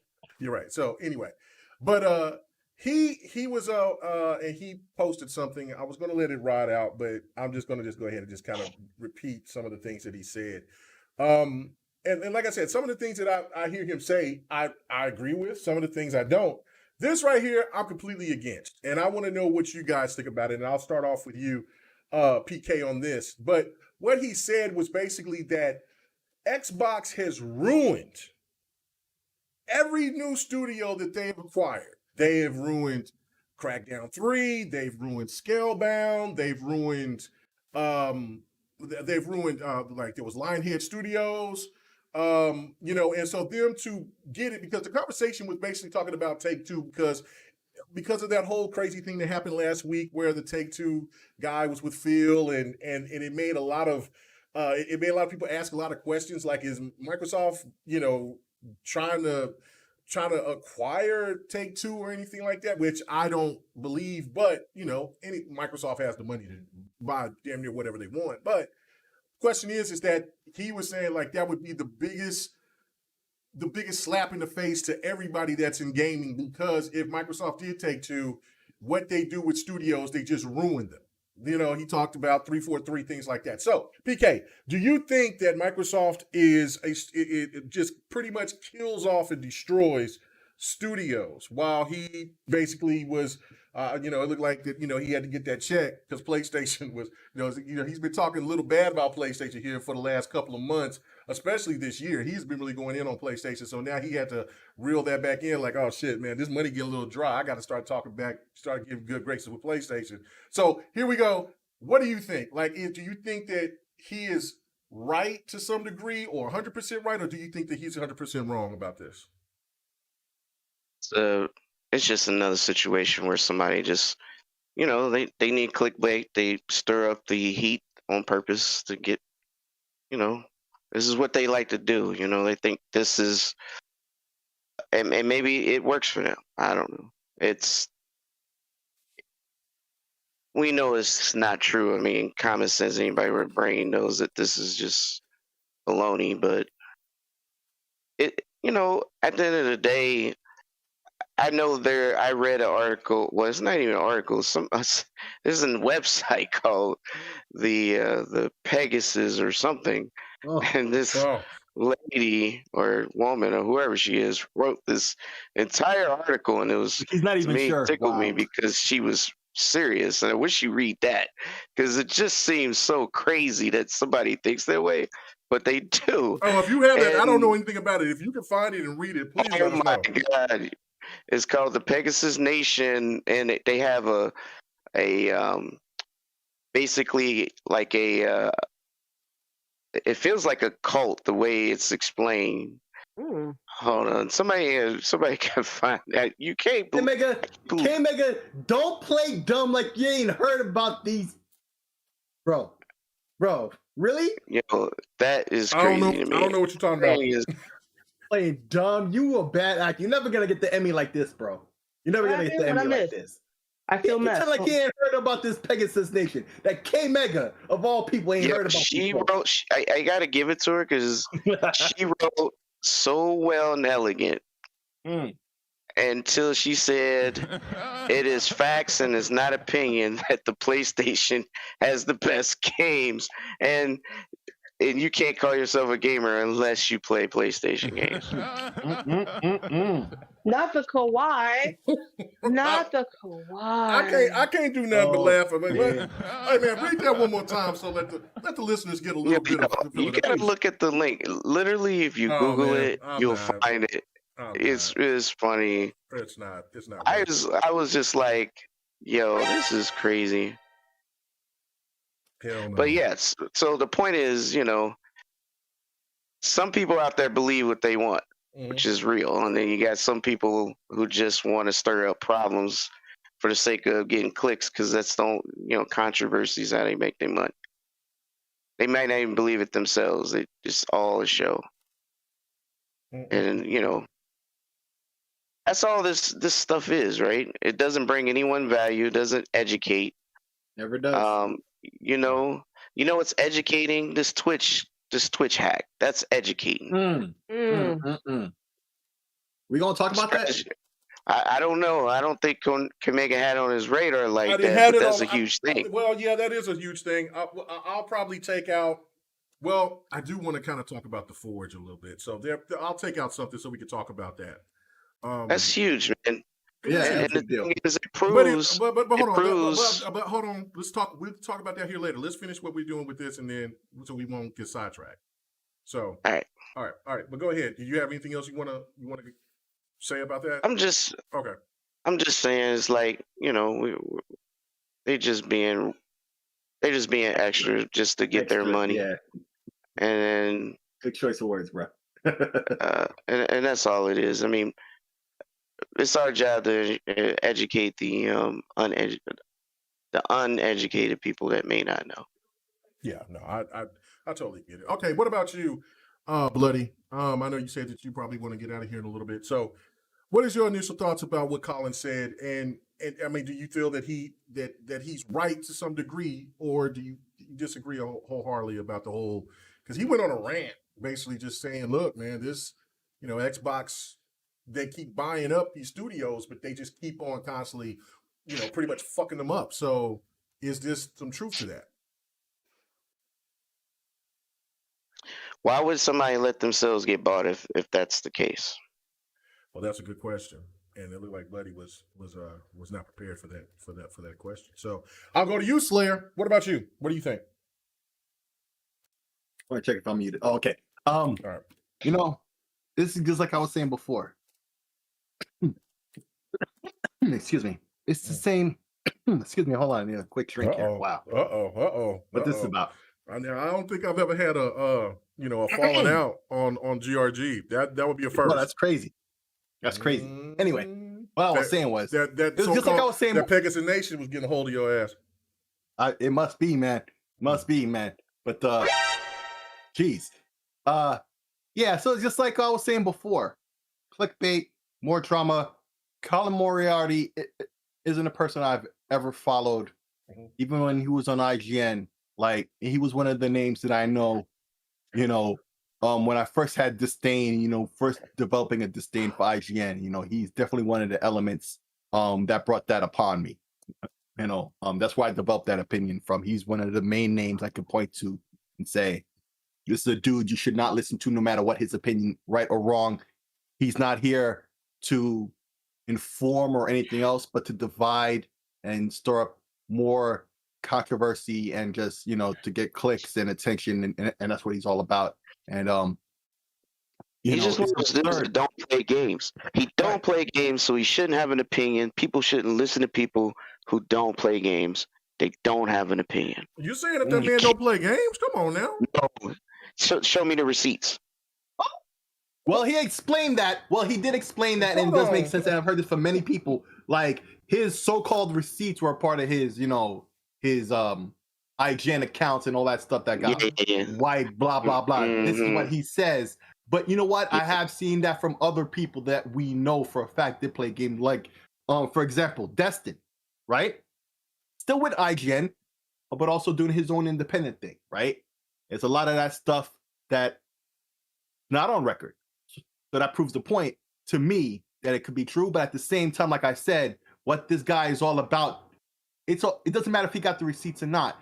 He's not about what he's supposed to be about for a man in his position whose voice is being listened to, right? Even when he's saying the right thing, even like we know about that clip with him and Saltiest the other day, right? He destroyed that dude, and deservingly so, right? And still, what he did what to him? Oh my goodness! He destroyed him. He destroyed him. He tried to come at him with his crap, and he was well equipped off bat. He really was. Okay. So, just only thing I what seen today was an apology letter from Salty. So I don't know. Oh, I'm not surprised at all. The way he was utterly he had to do something. He's trying to save face and ain't got much left. Whoa. It's like that. Whoa. I'm just like it was a murder. I don't know. It was a lot of things going on. All right. But yet and still, drama, BS. What he's saying makes no sense at all. Just at the look of it, it's that absurd. That's why it comes up in conversation. That's why we're discussing it now. That's how absurd it is. That's the whole point. It's absurd. Flat wrong. Like, that's not even an opinion that could be had based on the facts. And you're always up to no good. So why should anyone listen to you? Okay. All right. What about you, D? Where are you on this, man? I mean, do you I don't know. Like, I'm pretty sure that you're on the same side of what everybody else is, but I mean, if you got a different take, please let us know. I Yikes. So to me, this is one of those things, kind of to piggyback off of what PK said. I feel like when it comes to Xbox, I feel like the last 7, 8 years, people have been so ingratiated and indoctrinated in being anti-Xbox for so long. Just because Xbox was struggling last generation, and that's a fact. That's not, oh, you're just, no. I've had both systems the last 2 generations. It ain't hyperbole. It ain't Right. hyperbole. They were struggling. Don Matrix screwed them with a cactus when he announced the Xbox One. No reach around, no lube, no nothing. That's it. Surprise too. That's it. And Surprise, it's big. They've been peddling against stream kind of ever since. It's just now, a whole generation later, they're finally getting their stride. They're doing things to please their consumers. And now it's just like people are choosing Xbox on purpose, and it's not fanboys. So now people just have such energy when it comes to Xbox. If there's something Xbox is doing, there's automatically energy. Just like PK said, like, where was y'all talking about the Switch Lite that can't even switch? Y'all ain't had no energy. Xbox does all this stuff. You're saying, studios are shut down and it's defend Nintendo time with the same old line of, Nintendo is different. They do their own thing. They're successful. Don't care about their success. What are you doing for us? Not even just that. Nintendo can almost do no wrong. Exactly. And it's always the same old excuses all the time. It is, but when you're talking about studios and every studio they touch, something happens. First of all, Psychonauts just came out and is double fine, 20 years. It is one of the highest rated games this year. It's like a 92 or some shit. Y'all not talking about that. And how you gonna have all this sasson, all this smoke for Xbox, but you ain't saying shit about EA and how everything they touch dies when they acquire? Why aren't you talking about that? Like, why don't you have the energy for that? Because at least with Xbox, if you're anti-Xbox, you're never going to have to deal with this because those studios don't, they're not for your system. But EA is multi-plat. You know what I'm saying? Look, I don't know. It's just another example of everything that Xbox does. It's a problem. They go north, we want to go south. Everything they want to do for a certain group of people is a problem. The same way that 4K wasn't a big deal, but now all of a sudden 8K is the new shit. And I'm like, but can't nobody's TV do 8K? How are y'all capping for 8K, but you just said that 4K don't matter? The goalposts keep moving, and I'm too old to keep up. I don't have the time, the patience, the desire, the effort. I don't know. There's always something that they're doing that is a problem. Acquiring studios was an issue. Now PlayStation does it, and it's like playing with a 3-year-old who wants to keep changing the rules in game, so they can win. And it's just like you're and a 3-year-old obliged because they're 3 years old, but you people are supposed to be adults. Like, what the? And nobody says anything. And if you do, like, you're the problem somehow. You're being a bot. The same shit happened when they did the Xbox One all digital, and it was just like, why the fuck isn't there a disc? That's some bullshit. And then PlayStation was like, yo, so $3.99 disc. I'm copping that shit. But my dude, you just said, like, it. There's and always the PC guys were like, we've been doing this for a long time. We're here. It's cool. Horrible. Yeah. Right. It's always something. I just dropped a link in the chat. It came across my It came across my Twitter. I'm sorry. I can't stop laughing because you're just like PK said, when you see, like when PK was telling the story about old girl, like I could tell he was just laughing. There is a Pegasus Nation website, and there is a royal order of the gaming console. This is not a joke. And I'm KMEGA. like, wait. Pretend like you ever heard of this, bro. You can't. You're killing me with that. I don't know anything about what y'all talking about. That sounds crazy. That's a lie. That's a lie because you were the one a couple weeks ago like what they call themselves now, Pegasus Nation. I don't know what they call them. I don't know what you're talking about. I was like, no. Yo, you too scared to talk now, KMEGA, for real? What you talking about? I ain't scared to talk. I'm just waiting till everybody's done before I get in. So that's the first. That's the first. Okay. Oh. Keep going. No. You know about it. Okay, all right. Well, Bloody hasn't spoken either, so I want to get Bloody's perspective. No, you good. No, you could have kept on letting us know because you ain't wrong. Nobody's not wrong. Listen, that is just my opinion. As somebody who enjoys thoroughly both systems or both ecosystems, it's just something that I notice. Whenever there's something negative about Xbox, it is highlighted. Whenever there's anything negative about Sony, for the most part, from what I'm seeing, it's in the shadows or, it's not being talked about. So it's just another example. Like, I forgot what the hell it was because I be forgetting shit. But there was something about Gran Turismo that was like, yeah, there's no ray tracing. I'm like, aren't y'all the ones that were talking shit about how Forza looks trash and it's gonna flop and nobody cares about Forza? Y'all are finally getting a Gran Turismo? And I was talking about it not being able to do ray tracing at 120. And yet they still can't do it either. And it doesn't make any sense to me. And I say y'all are getting, because I don't have a PS5 yet, so I'm not gonna be getting it yet because I usually wait mid-cycle to get my PlayStation. But I'm just like, it's like there's so much energy for something that doesn't affect you ever. And this is just another example, so at this point, it's one of those things where somebody is just so left field. They're like trying to roast you or cook you. And they're just so left field. You're like, yep, I ain't shit. You right. Okay. Right. Yeah, I'm gonna go over here. It's like your opinion, man. Whatever.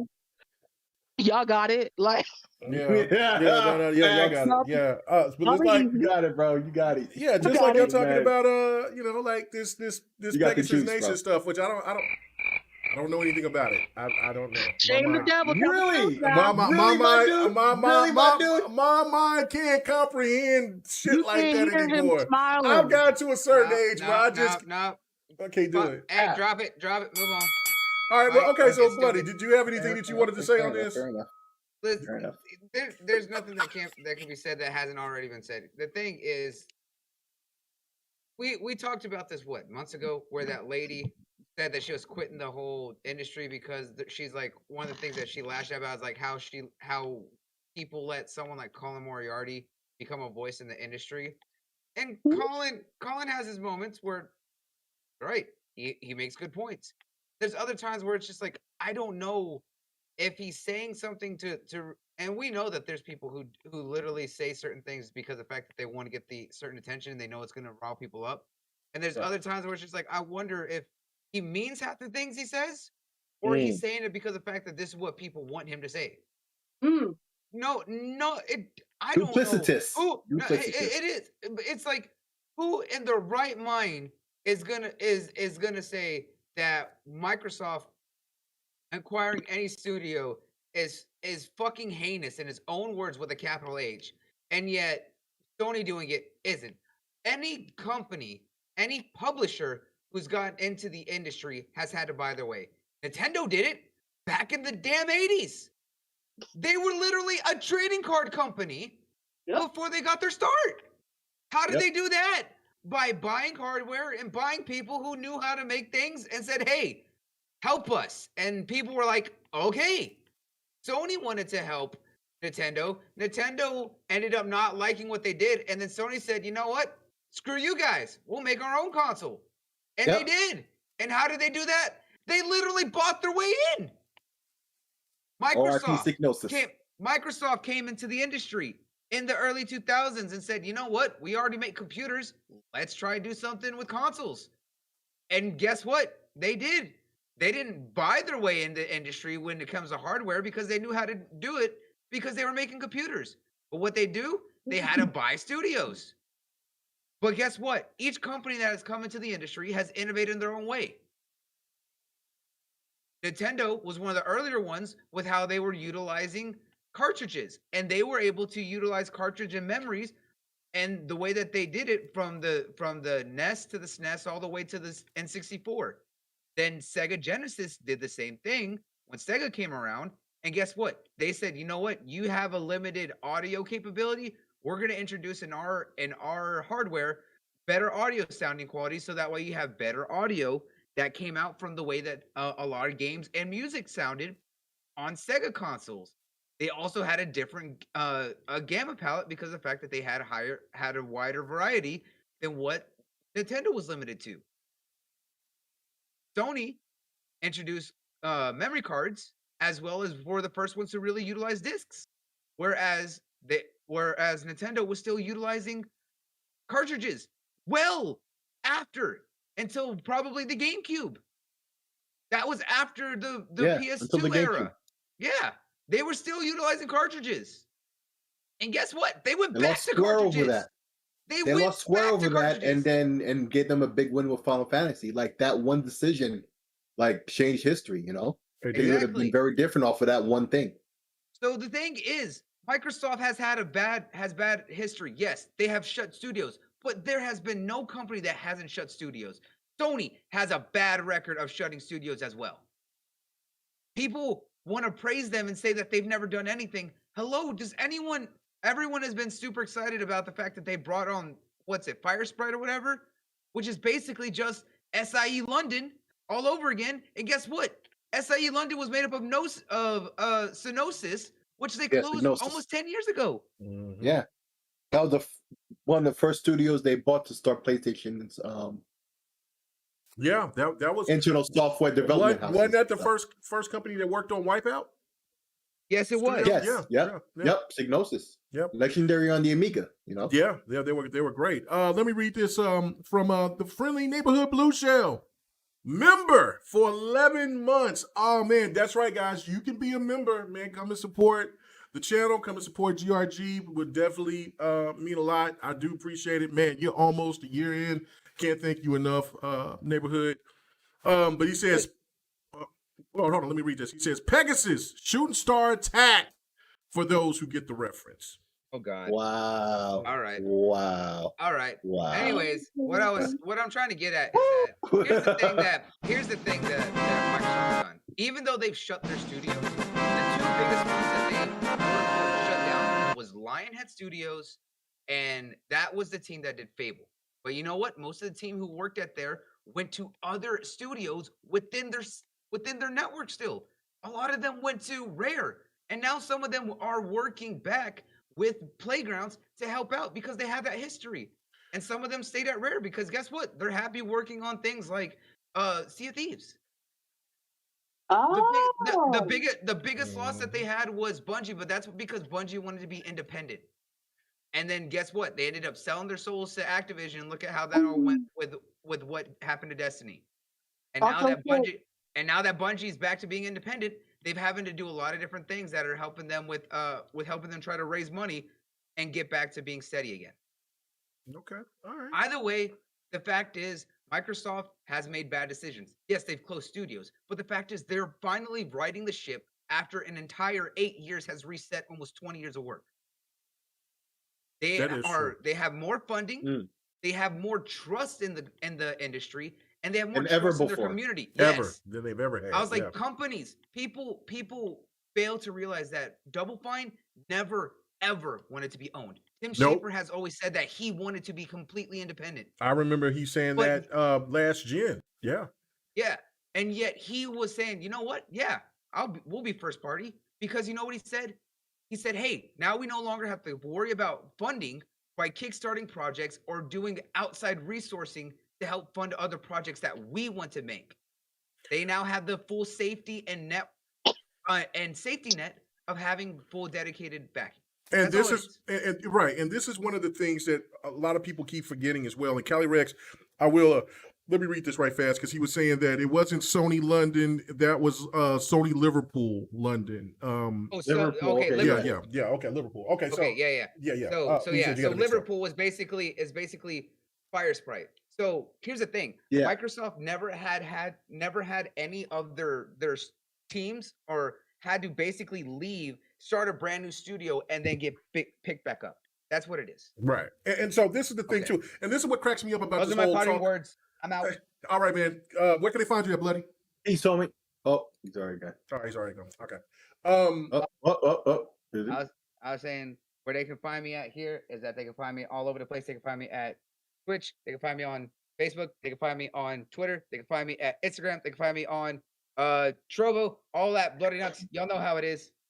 All right, man, brother. Peace, man. Good for you to come back, man. It was great. Now we need to get you and Op back together. I don't know what's going on. Maybe you and Op are the same person.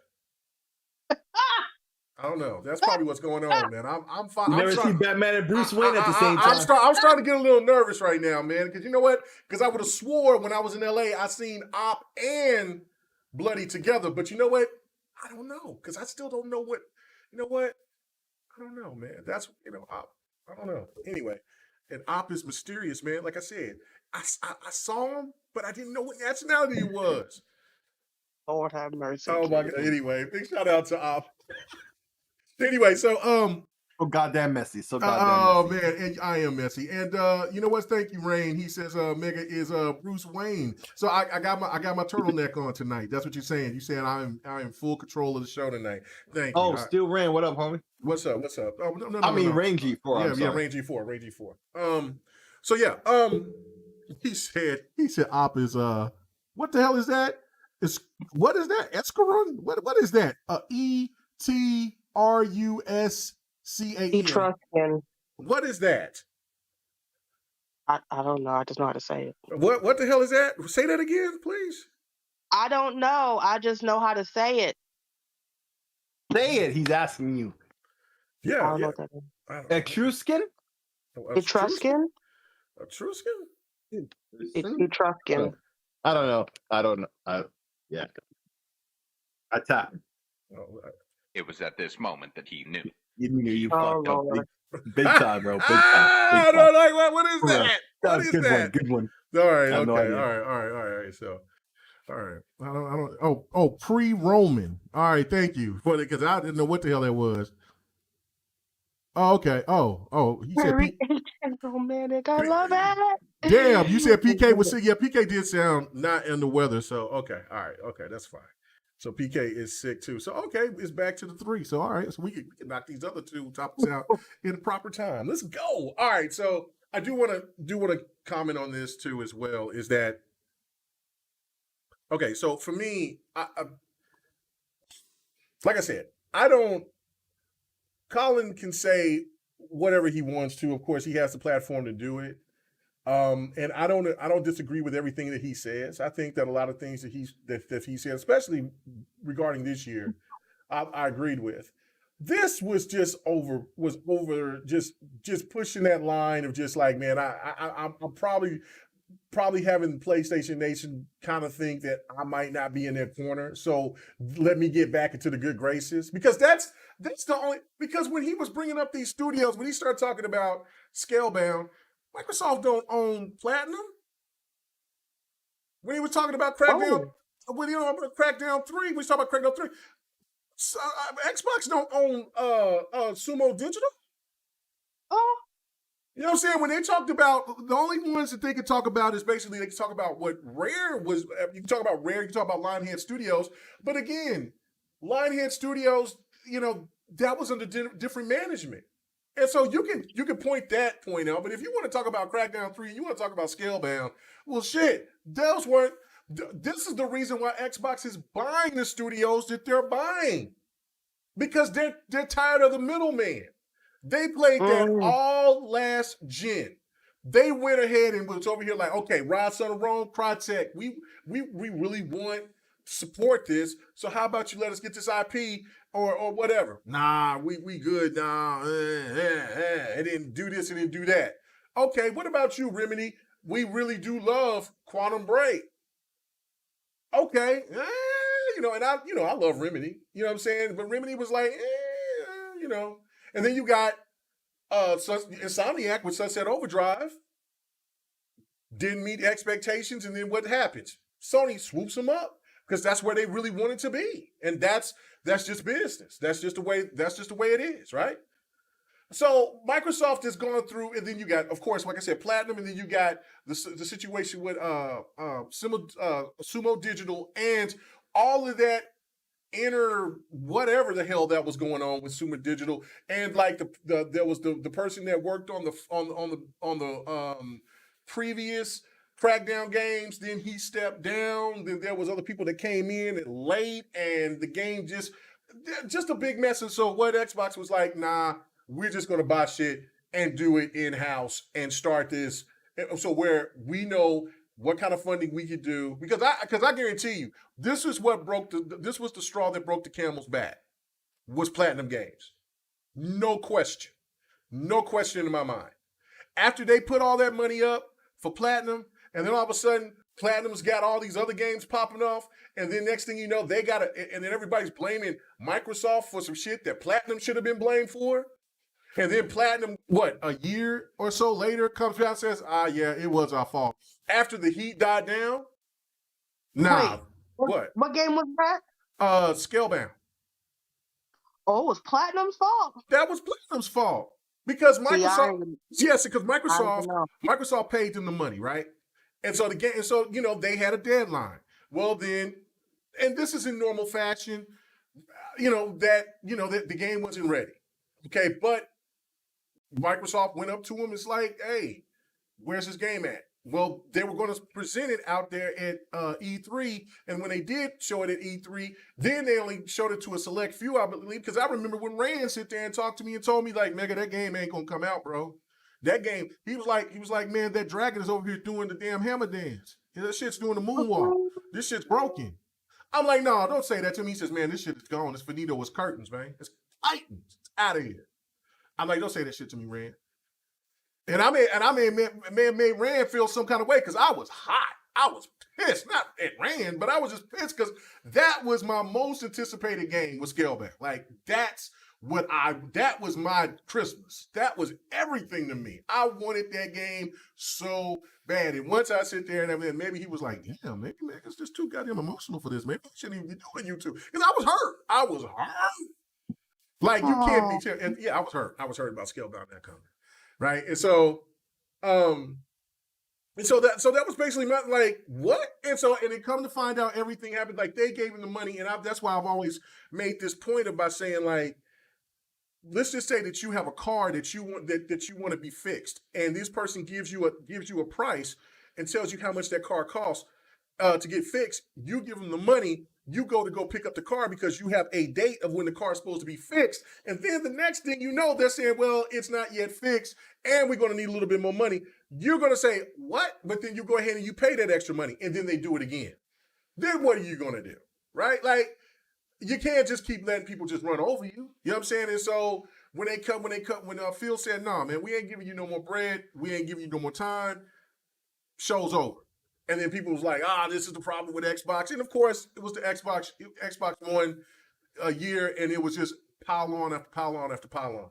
And that to me was the indicator right there that when it was like, fuck this, we're going to start buying some studios. So we can just go ahead and get this locked down. So we know what's happening internally. We know where this money is going. We know what they're doing, how backed up they are, how not backed up they are, et cetera, et cetera, et cetera. So, you know what I'm saying? Hey man, Rain said stop going to AutoZone. Nah, bro. I'm just saying it's piss poor to try to make that scenario when those studios weren't under Microsoft. And then when we look at Sony, and they can get away with delay after delay after delay. And then once they drop their game, then it's, well, okay, this was a certified banger. Okay, I got you, right?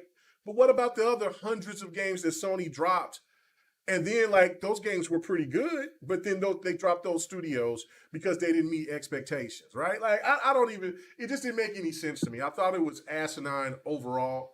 I wish that I wish that he didn't have to say it that way, because what we're seeing right now, like when everybody's been trying to shit on 343, 343 has right now, out of the big three out of the shooters, which one looks the best? Which one's getting the most accolades right now? Halo, 343. Halo 343. It is not even close. I'm a Battlefield nut. Love Battlefield. Battlefield ain't touching what Halo Infinite is doing. Call of Duty. I've always supported Call of Duty. I'm not going to support this one though. Not even in the stratosphere. Halo. By the time that Halo Infinite drops in that first 6 months, there's gonna be a lot of people that's gonna be eating a lot of crow, because we were gonna talk about a little bit of well, I guess we can still talk about the hack. I don't know too much about it, so you guys gotta tell me. But I just find it to be crazy that people keep still shitting on 343, and as people are seeing the performance of what we're seeing through a beta, not the actual game yet, through the multiplayer, which is the lifeblood of Halo, right there. That just kind of proves everything. Okay, so let me move on to the next topic, and then the next to the last topic, and this right here talking about Jim Ryan and his future with PlayStation, and it sounds very familiar to what Xbox is trying to do, or what Xbox is doing right now. So let me go ahead and I'm going to go to you, Slayer, on this one. Okay, so Jim Ryan comes out and he says he wants to reach out to hundreds of millions of players. He knows that he really can't do that through the console space, but he wants to get as many people as he can to get a hold of PlayStation titles. So when he says something like that, that sounds just like what Microsoft has been saying from 2016, 2015, which was gotten demonized by so many. But they over here seem like they see the writing on the wall. Why is it like not enough people over here going after Jim Ryan for him taking the same stance of what Microsoft did 6-7 years ago?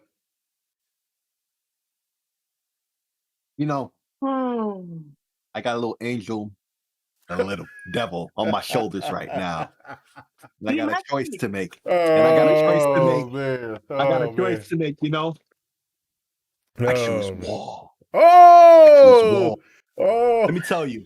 Send that shit to Hades. Yo, I gotta talk that shit like Sean does. Okay.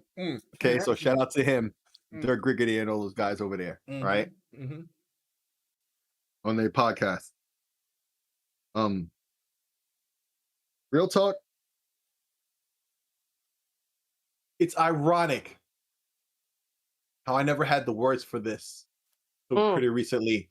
And it's just like, yo, why is there all this console warring on social media at this level when one side doesn't even say coherent thoughts or put coherent thoughts out there most of the time? Let's be honest, right? And now they have a banner, a flag to wave, the Pegasus Nation. Like, the most absurd things are coming from these people, yet truly it influences everything. That's what this whole console warring is fueled by. Like, Sony really hasn't said too much, right, about their plans, like, oh, we'll never put our software on PC, or that you can't play PlayStation games outside of a PlayStation. Now, they've said those things, yet they've made the moves otherwise over and over and over. So why do you question? So why do you even take their words at face value? It's not about what they say, it's about what they do. They've been doing the same things as Microsoft, yet once again, this is the same talking point.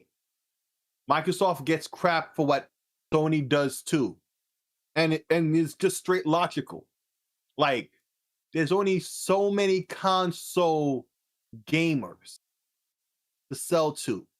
And if you really need to make this money, you have to be on everything possible.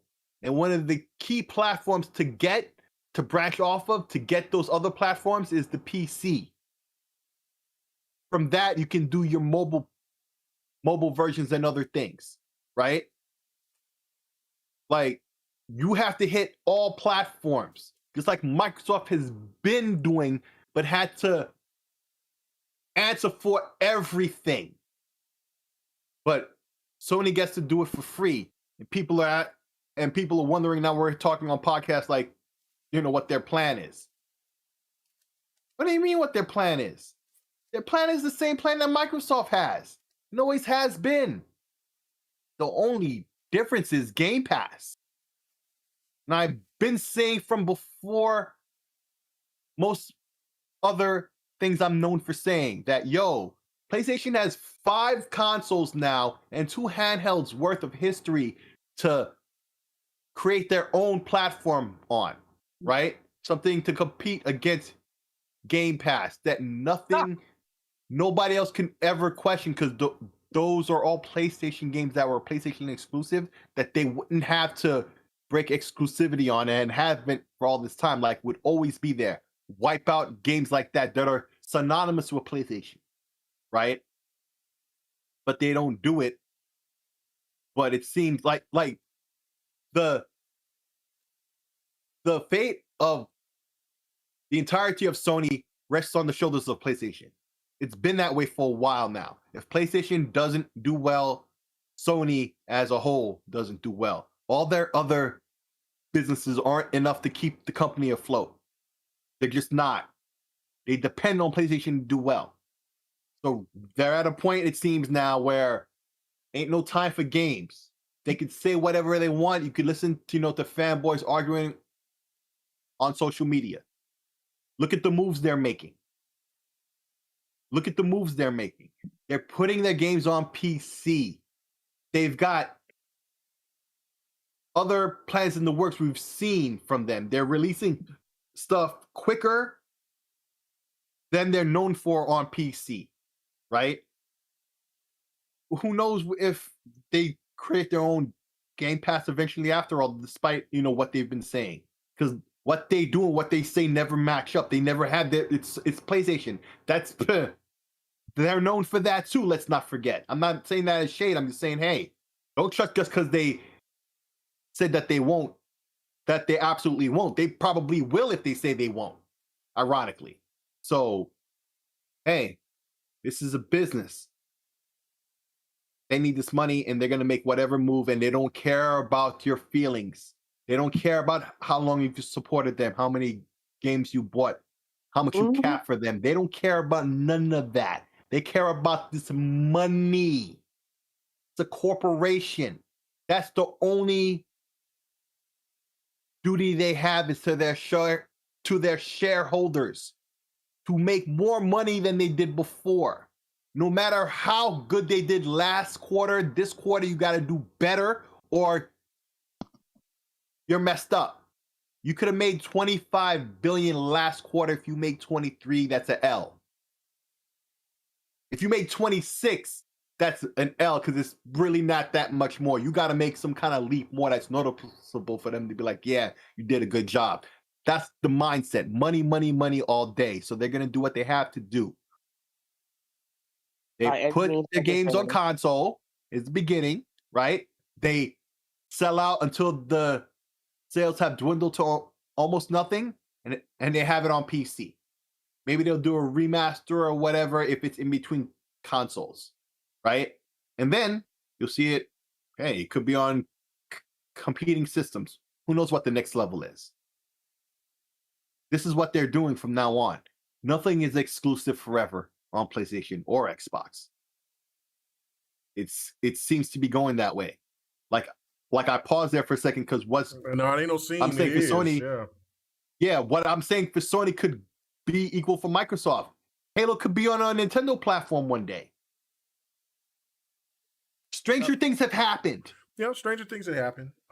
Things have happened. Whatever is possible to make a profit to do well in their division, they're gonna do. So don't be surprised, folks. A lot of people have all these expectations and their biases. No, the objective facts is no, they're out here to make money and they'll do whatever makes that money. So no doubt. All right, that's it. What about you, D? What do you think about this situation with Jim Ryan's future for PlayStation? And basically, another thing too to add to that, it was Sean Layton who was the one who advised to put PlayStation exclusives on PC, and Jim Ryan is, I guess, co-signed it. Sony has co-signed it, and they're going forward. There's also PlayStation 5 games that's going to be going on PlayStation now. So what does that all mean to you now? With, like, since this was some of the things that like people would say that PlayStation wouldn't do, but slowly but surely they look like they're spoon feeding their fan base yet again into the new era of gaming.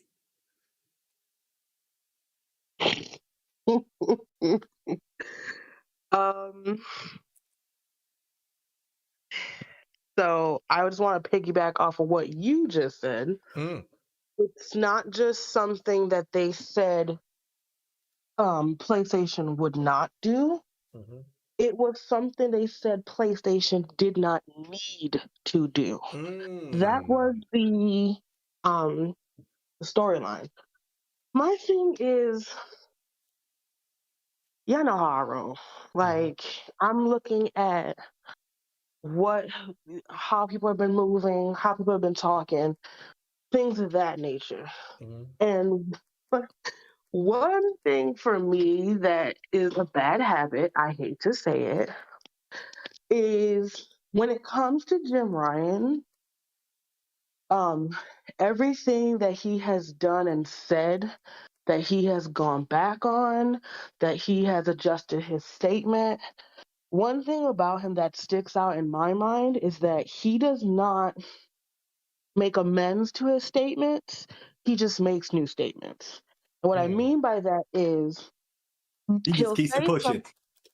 He says something and then something changes. Instead of coming back like, hey, so I said this thing before, we've had to make adjustments, and just spun it that way. He just says something totally different. So don't that sound like their fan base, their radical fan base? I mean, you don't get too many apologies. You just get that same type of everything they say is that it's the first time they're saying it. Like it's new statement, it's new position. For him to sit here and be like, well, I want to reach more people, maybe even 100 million gamers. Weren't you the same one talking about before your system came out that you believe in generations and nothing gonna be PS4? Now can't nobody get that shit. The money not looking right. Now all of a sudden, I want to reach as many people as possible. Okay, but to me, I understand when a new system comes out. I'm not saying new shit should not be for a new system. I'm not saying that. My problem is the duplicity of you coming out with your system with its bullshit pre-order. You lied about that. Then as soon as couldn't nobody get your console because the scalpers done snatched them bitches up. Then it's like, oh, by the way, so I need y'all PS4 peasants to buy our shit because can't nobody get a PS5. Now you talking about you want to reach hundreds of millions of gamers. You want to reach as many as possible. And now you're trying to implement all that shit that you and your people, your fan base said you didn't need to do because you're PlayStation. They don't need cloud gaming. They don't need an answer to Game Pass. They don't need any of that. We got Last of Us. We got God of War. We got Church. They don't need that. We got Church. Oh, okay. Okay. Well, they don't need it, but guess who's going to dust their PS4 regular off and play all the shit you finna play for $60 and not $70. So. Thank you. Oh, okay.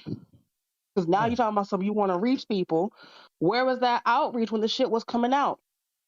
and you told people they would have you would tell them, we're not going to just release the system. We're not going to do that. We're going to tell you when you can pre-order it. Here comes Jeff Keighley's dusty ass. Hey, y'all. Oh, Lord have mercy. Wow. Oh, okay. Wow. I was like, don't you bang with Sony hard? How you going to be? I thought I chose war. Damn. Ooh, Lord have mercy. Listen, I am the kind of person, not just for other people, myself included. When I don't get up for work on time and I'm late, bitch, that's a consequence. This is a direct consequence of how y'all been moving for the last year. Okay? This is a consequence.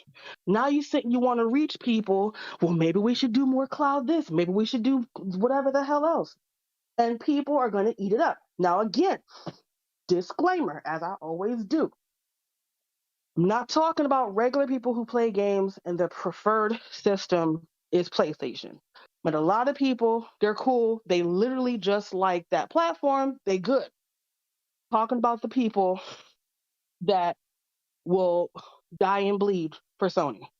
Nothing Xbox does is good enough. That's the people that are just like, I've shared pictures on Twitter. People are like, oh yeah, are you on PlayStation? Like, no. Well, don't say Xbox. What you mean? You asking me? Like, what? Like, why is it a problem where I play when you asked me what system I had it on? You know what I'm saying?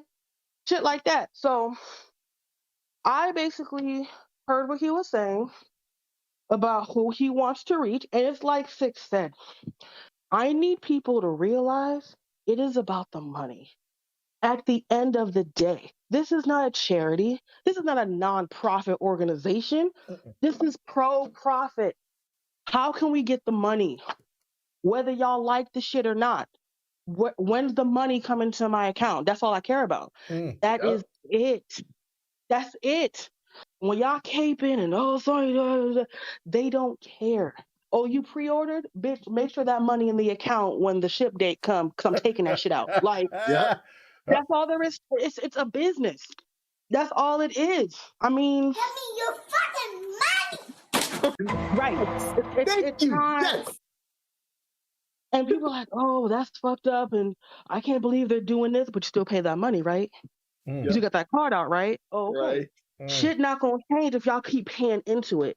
That's why I'm just like, I mean, will he reach the numbers he's trying to reach? I don't know. I think we're only a year into this generation. The supply is not getting any better. And I think shit is going to hit the fan. I think this holiday season is going to be a pivotal point, for better or for worse. Because I think at this point, like Six said, it's Q4. I want to say we're in Q4 now. Yeah, it's October. Yeah. It's going to be, we ain't pushed nothing. Or they could have pushed whatever, but there has to be another way to get access to their software to generate the money. So you might see a bigger push on the PC. They just got a new studio that does PC ports. There might be some kind of resurgence with, remakes, whatever the hell, because the only way you can play a PlayStation game is if it's a game that's on, PC, of course, but you have to have the system. That is going to hurt them long term, especially in this chip shortage. Without the chip shortage, I think they would have been fine. If it was a matter of walk into your local Walmart, Target, GameStop, and get a system off the shelf, it's just going to cost you $500. I think it wouldn't be that big of a deal. But the fact that you can't find them, people are still scalping them, and they're really hard to get. And then when you do get them, first-party games are going to cost you a little bit more, especially because again, I think we have main protagonist syndrome. It's not just America. Like, yes, it's $70 here, but think of that in Canadian prices, Australian prices, Brazilian, Brazil, Australian be particularly bad too. Australia's bad. I remember somebody, I think one of the people I follow, they did a review of Godfall, and they're in Australia. And the special edition of Godfall was like 180 something Australian dollars. Good. But that's the conversion, because Australian dollars it's more. So I don't know. I heard what Jim Ryan was saying, and I was just like, not the price is right. I was just like, the price is wrong. Shit. yeah, it's Price a is lot. wrong, bitch. That's how it went. Holy shit. $180. Lord, special edition was 180. Lord, that's a lot of money. Lord, you need that Jesus, one. Lord. You need to get that. Yeah. It was a lot. So it was. I'm sorry. You gotta get it. I had to get that all out of me. You gotta get a Chris Rock sound effect for that one. I will. Okay. It's a lot. I don't. I mean, I'm not saying I want PlayStation to fail. I don't.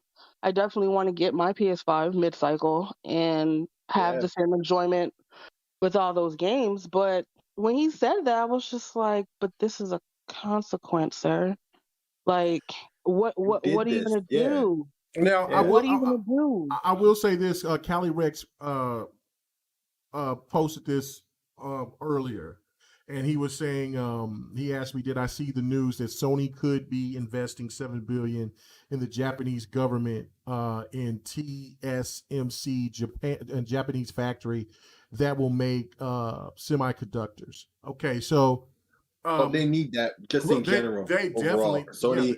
Not just PlayStation chips, yeah. Right. But if they invest $7 billion, or they have to put in some of that money with the Japanese government, do you know how aggressive they're going to be?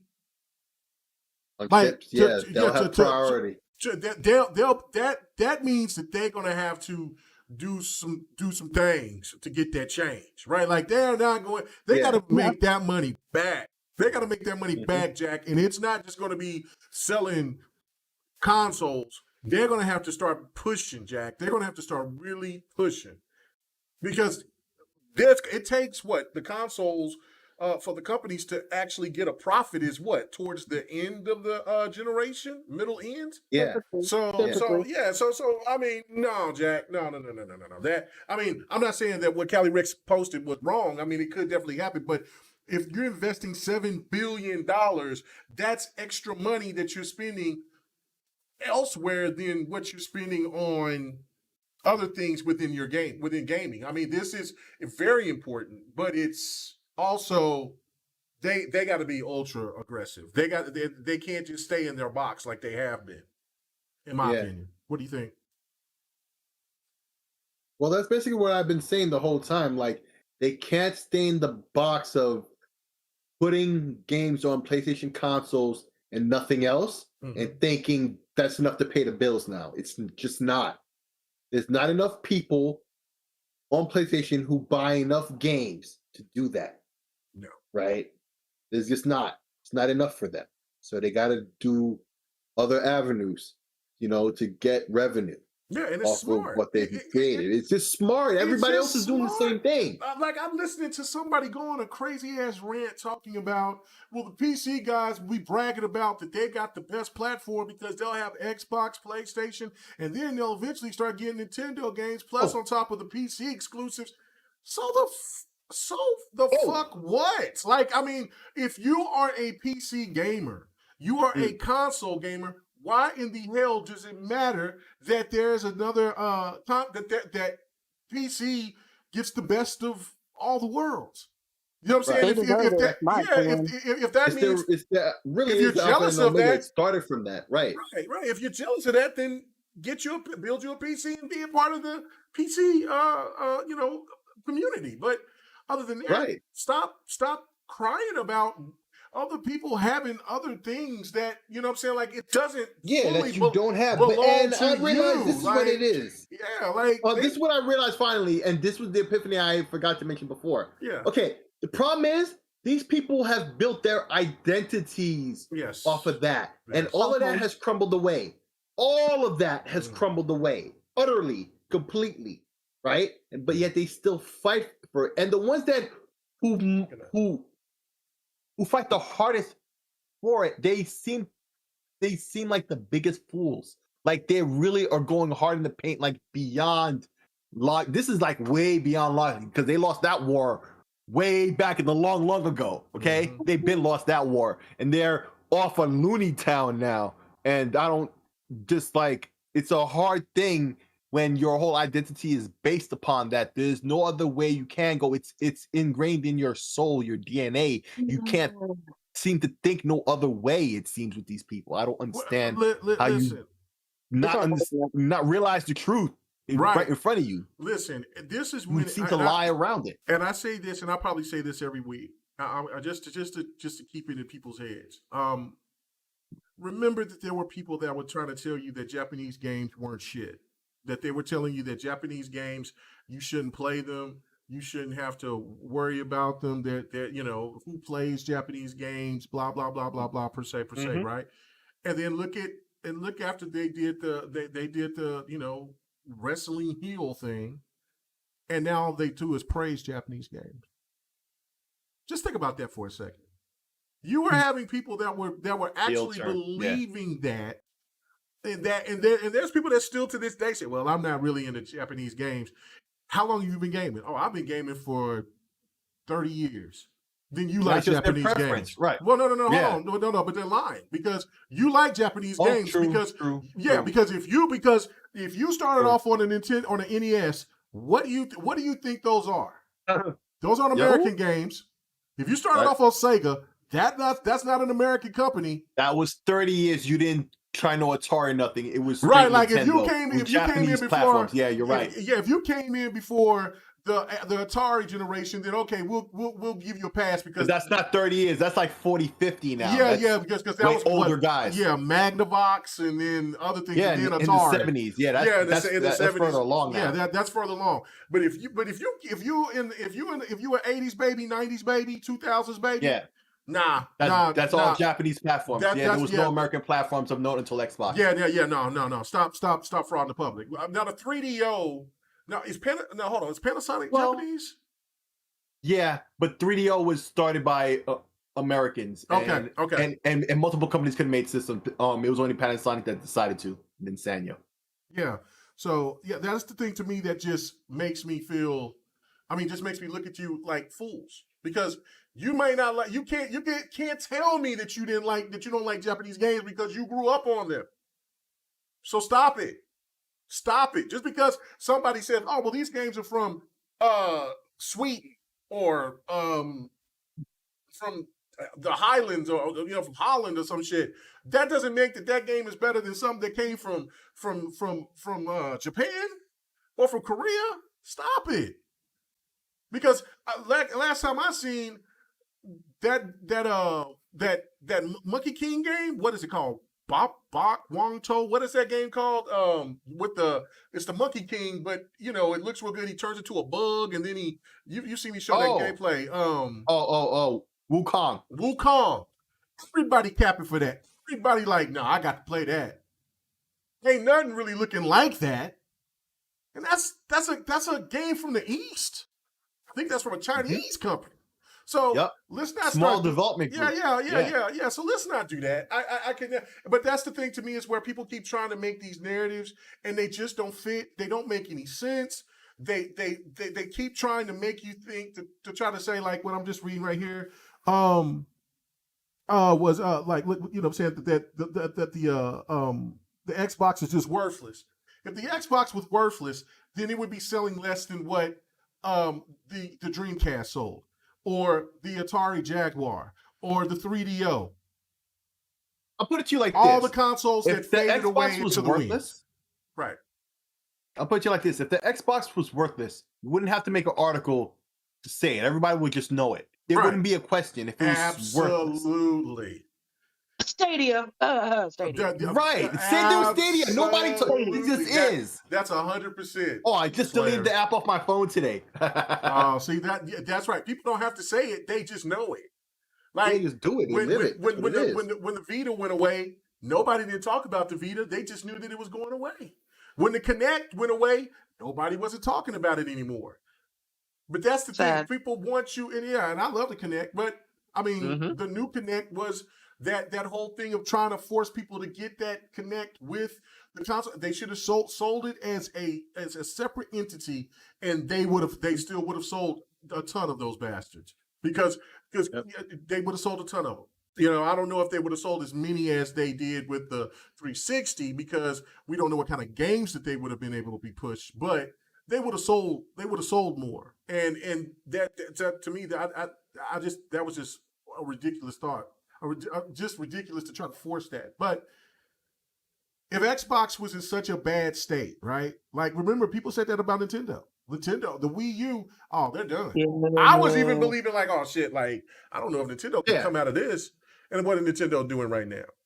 So blowing it up, putting everybody on notice. So I think that's ridiculous. All right, so let's get to our last topic, man. I think that look, everybody knows now, like really truthfully, we don't even need to talk, we don't have to talk about it because we see what PlayStation's doing. PlayStation is following right along, like I've said many years ago. And like other people with me that was on the same side of the right side of history said to all you guys. And for you guys that's been here with me from the very beginning, you know I said it. And you know that I was, that, and you know as you keep going, as we go going forward, that PlayStation is going to have no choice. They have to play ball. They can't play hardball no more. They don't have that power like they used to. That shit is over.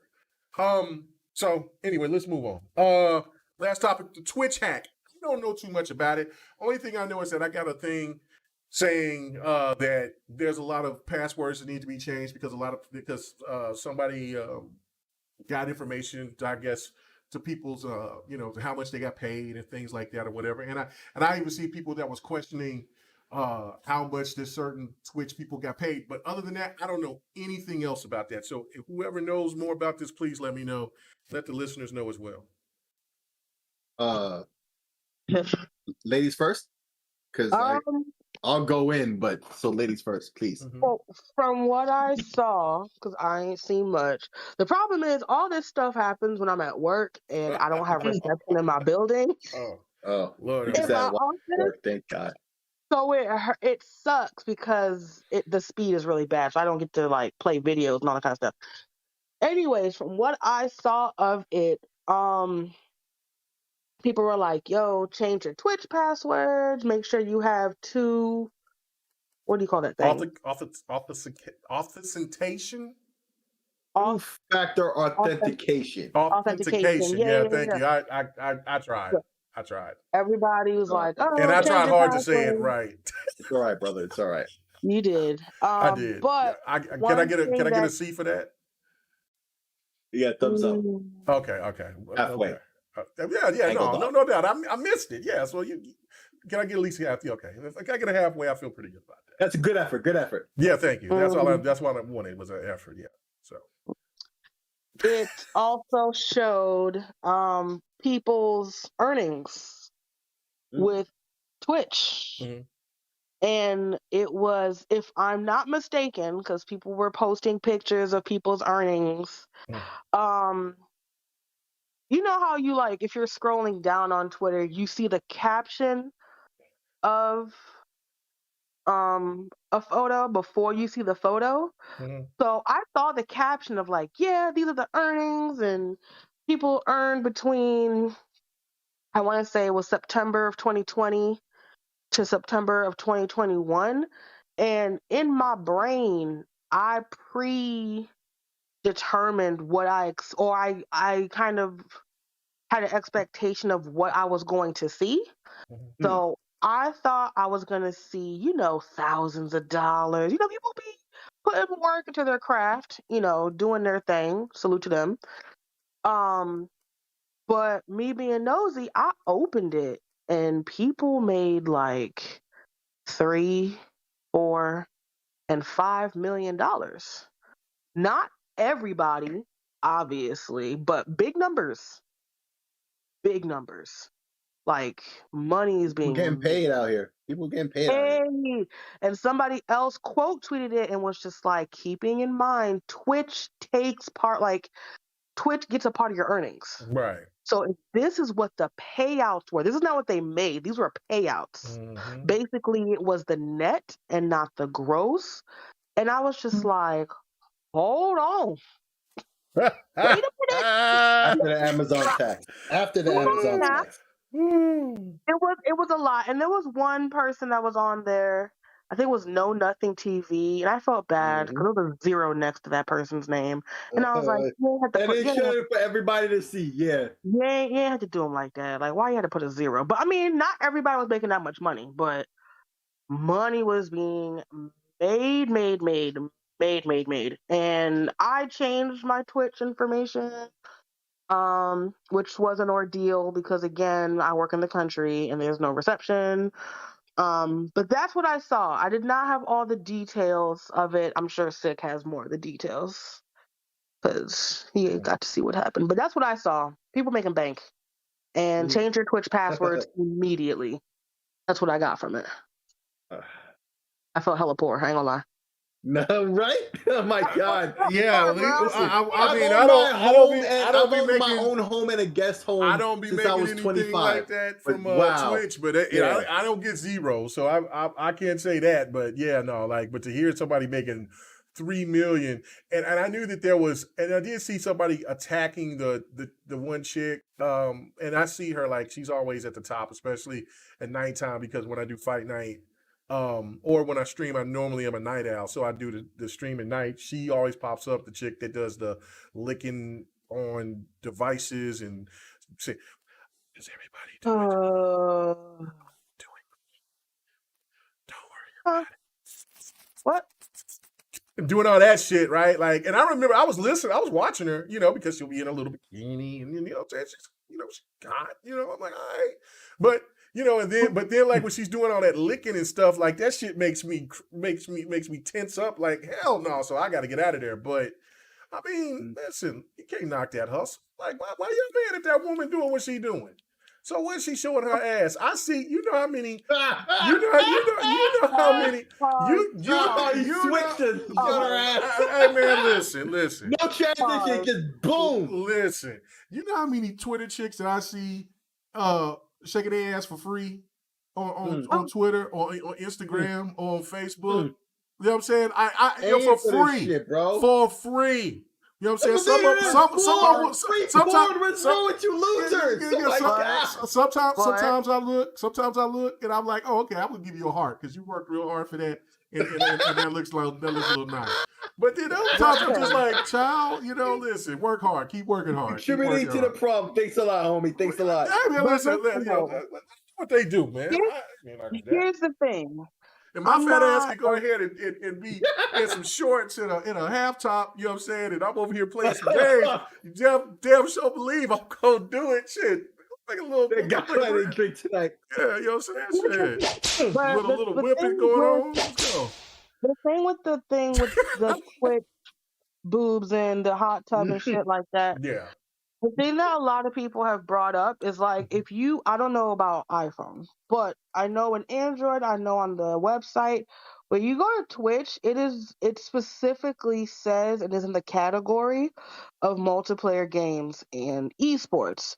Twitter is a different beast. Twitter is like a microblog, so it's really, really open. Yeah. And the other thing I want y'all men to know, when I log on to Twitch, I do not see that shit on my page.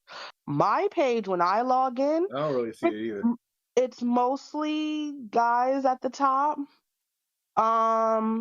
Mostly. But if there is a woman on my main screen of Twitch, she's playing a game. She is not shirtless, topless, none of that. So it's very specific and tailored. Oh, absolutely. The first time we talked about it, I was like, what are y'all talking about? I did not know that women were doing hot tub streams until my first episode of GRG. I had no idea it was out there at all. I already knew about it because of Twitter and social media telling me. I don't get it on my page either. The only reason why I knew about it is because I seen it, right? Like that's you know what I'm saying? We get into it and I'm like, what the hell is going on? Like, I mean, yeah, do I think cookies, bro? That's useless? Yeah, I think it's ridiculous. But listen, hold on. Is it the women's fault or is it the thirsty ass dudes that's sitting here asking them, can you show us your feet? A little bit of column A, a little bit of column B. I think it's all column B. No. It's not the woman's fault because it's the dudes. It's the thirsty ass dudes' fault. I am a firm believer when it comes... more than the dudes than anything else, but everybody got their part to play. It's not the seller, it is the buyer. It's always the buyer. If there are no buyers, I cannot sell. That's just true. I don't want to say I argue with any of that at all because I really don't. I really don't. That's just what it is. Because if okay, so let's say it's 2020, January 2020. I turn my camera on and I'm bouncing on a banana in a hot tub. Okay. If I'm streaming for 12 hours, 0 views. Wow. And I keep trying it. January I try it. February I try it. March I try it. I'm like, fuck it. I got 0 hours, 0 viewers. I done tried all this stuff. Better send them applications out to them jobs. Right. There's nobody's watching, nobody's tipping me. I'm not getting no donations. Wow. Why would I keep going? But if I'm doing that for wait a minute, something ain't right. If I'm doing that for an hour and I make $50, $100, $200, like if I don't have a buyer, my product is nothing. So it's always the buyer. Always. Yeah. Like I mean, I okay. Listen, well, here's the thing I want to say. Okay, because here's my problem with it. Not that it exists, far from it, but the fact that it exists on Twitch, where it doesn't belong, because that's not the purpose of the site. They do nothing because they derive money from it. That all the shade and talk about it isn't enough to scare them into doing anything about it. Whenever these companies doing about faces because they got shook, that's simple. Let's not mince words. No. They get scared. They get scared and do something about it, and no one cares enough. Right. Well, no. The only people that I have that I feel bad for this are the female gamers who don't solicit their bodies. Those are the people that I feel bad for. Because when you look in, the first thing you do, because the first thing I got into, and that algorithm will hit you. When I first got into Twitch was like, the chick that licked on the ear, the ear holes and shit like that, and then the hot tub chicks, and then and they were all different colors and varieties, and then of course I'm a man, so I'm gonna look, I'm like, okay, let me check out what's going on here, and then you're like, oh, they get down like that, okay. And then I'll watch for maybe 20, 30 minutes or something like that, just in case, because they'll have a homegirl or something, and then they'll be bouncing around, and I'm like, okay. And then I get bored, like, oh man, you know what I'm saying? Like, I ain't gonna try to wake up my wife because I just sit there and see these little hot young chicks. I'm gonna get to some gaming. That's me. But there's other guys out there that is completely thirsty, and they and let them be. That's their prerogative. That's what turns them on. That's what they like. So be it, right? I ain't here to knock anybody the way whatever they like, right? But when I go into and I watch, like, there's this I can't think of her name. She's African American player, and she plays Tekken, and she's good at it. And I want to try to link up with her so we can play some Tekken sometime. And I see here and somebody's like, "Hey man, can you show your boobs? Or like that? Like, look, she's not trying to show you. She's trying to show you her skills on the game. You know what I'm saying? So those are the people that I feel bad for. And then it almost gives this standard that's being set. Right, and that's what, and then almost the next thing you know, the next time that you'll see her or you'll see another woman, next thing you know, they're showing a little bit more cleavage than what they did the last time. Because they know they're like, well, in order for me to clientele, I don't want to solicit myself like this, but if I show a little skin, then maybe they'll give me some little bit more revenue. Now, however people might judge that, it is what it is, but streaming isn't easy. Podcasting isn't easy. None of this shit is easy, and it takes a lot of time, a lot of effort. And if you have a family, it is, and if you do multiple, and people was making good money off of it, as we now see. But so like you know what I'm saying, people will come and people will go.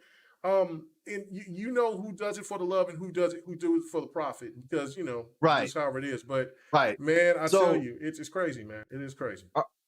So let me just break down some stuff real quick, all right? So that's what we got here.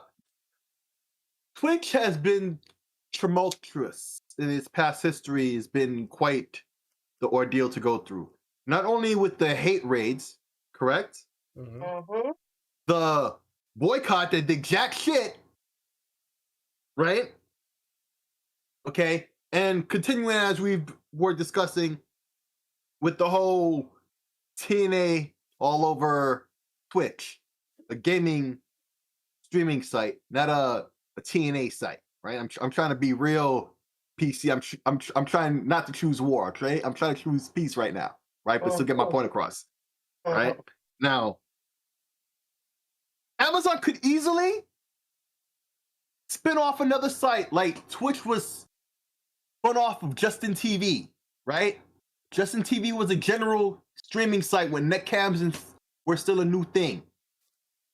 The gaming segment got hot, they spun that off into Twitch. Amazon bought that, here we are today.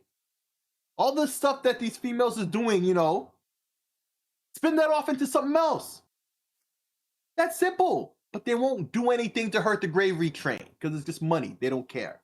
So that's what that's going to be. That's my opinion on that. But down to the facts at hand. Yo, so you have that. You got the hate rage. You got all the stuff that's been happening. And Amazon isn't doing anything about anything. They're not trying to hurt the gravy train. Right? So now you got the gray hat hackers. Right? They're not black hat, you know, out there to do evil and you know, hijack and then you know, ransom for money. But they're not white hats where they're good people who are helping, you know, defend, you know, against, you know, hackers who are trying to rob, you know, infiltrate into banks and corporations, whatever. They're good people who do bad things in the name of their own morals. So it's in my opinion that someone like that, who's opposed to what's been happening with the hate raids and other things, decided to take it upon themselves to hack into Twitch. And bro, they pulled their pants down in front of everybody, jacked the jewels, took the wallet and bounced. And then put it on the internet for the whole world to see. That's very literally what happened. And I believe this because they very selectively chose not to release personal information of like the users, the names and passwords, all that sensitive stuff. Okay, the money and how much you know streamers are making, all that kind of stuff, right? The source code, all that stuff. That's the knife in the back without collateral of the user base. That's why I believe the motivation of the hacker is thus, right? That they were opposed to what Amazon and Twitch were up to lately and their, you know, and their politics and stuff, or their inaction. But again, I mean, like, I get it, but then I think that it's really ridiculous because it's like I just said, and you know, and Lemon is over here agreeing, and then also Hood Ninja, you know, Gaming is also agreeing. Is that, look, man, it's tough to do this. Yeah. Like, I mean, yes. You know what I'm saying? Yes. I've got this time off because of my injuries, right? And so it's hard as hell for me because not only for me to just kind of sit for long periods of time like that, without, you got to get around because, you know, after I do fight night, you never see me stream on a Monday. I'm trying to recover. You know what I'm saying? I'm trying to recover, trying to get to Tuesday, and then I can't do that because, you know what I'm saying, because of my injuries and shit. But when I had Mixer before I got hurt, or like at the time when I was still able to handle what was going on, it's not easy, man. Like the mental, it's a mental stress to it that you just don't understand. Like, because you gotta keep up to date with stuff. Well, yeah, like you gotta keep this.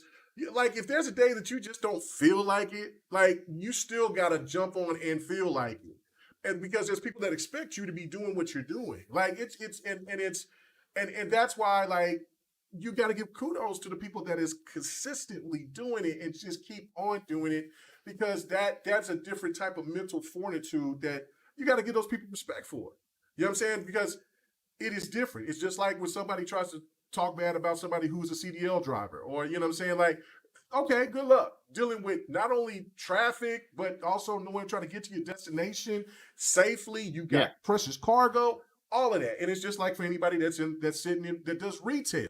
They got to deal with a hostile environment, or a person that's a waitress or whatever. Right. Like, there's all different types of levels of stress.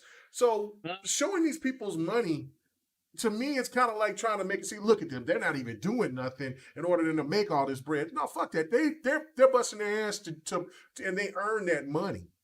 They got enough to do it. And I'm not mad at that. I'm not mad at them for that. Like, you know what I'm saying? They broke the code. Now, there's other things that I wish that Twitch would do better. Like I've seen Lady Infamous and hang on a second. So you're saying that to help out people of color, shit like that. So you're saying that you think the hacker broke the code by releasing the numbers of how much they're making? Right. I think that they broke the code trying to show people like, oh, look at this. Like, and because there were people genuinely mad at these people making millions of dollars. Why?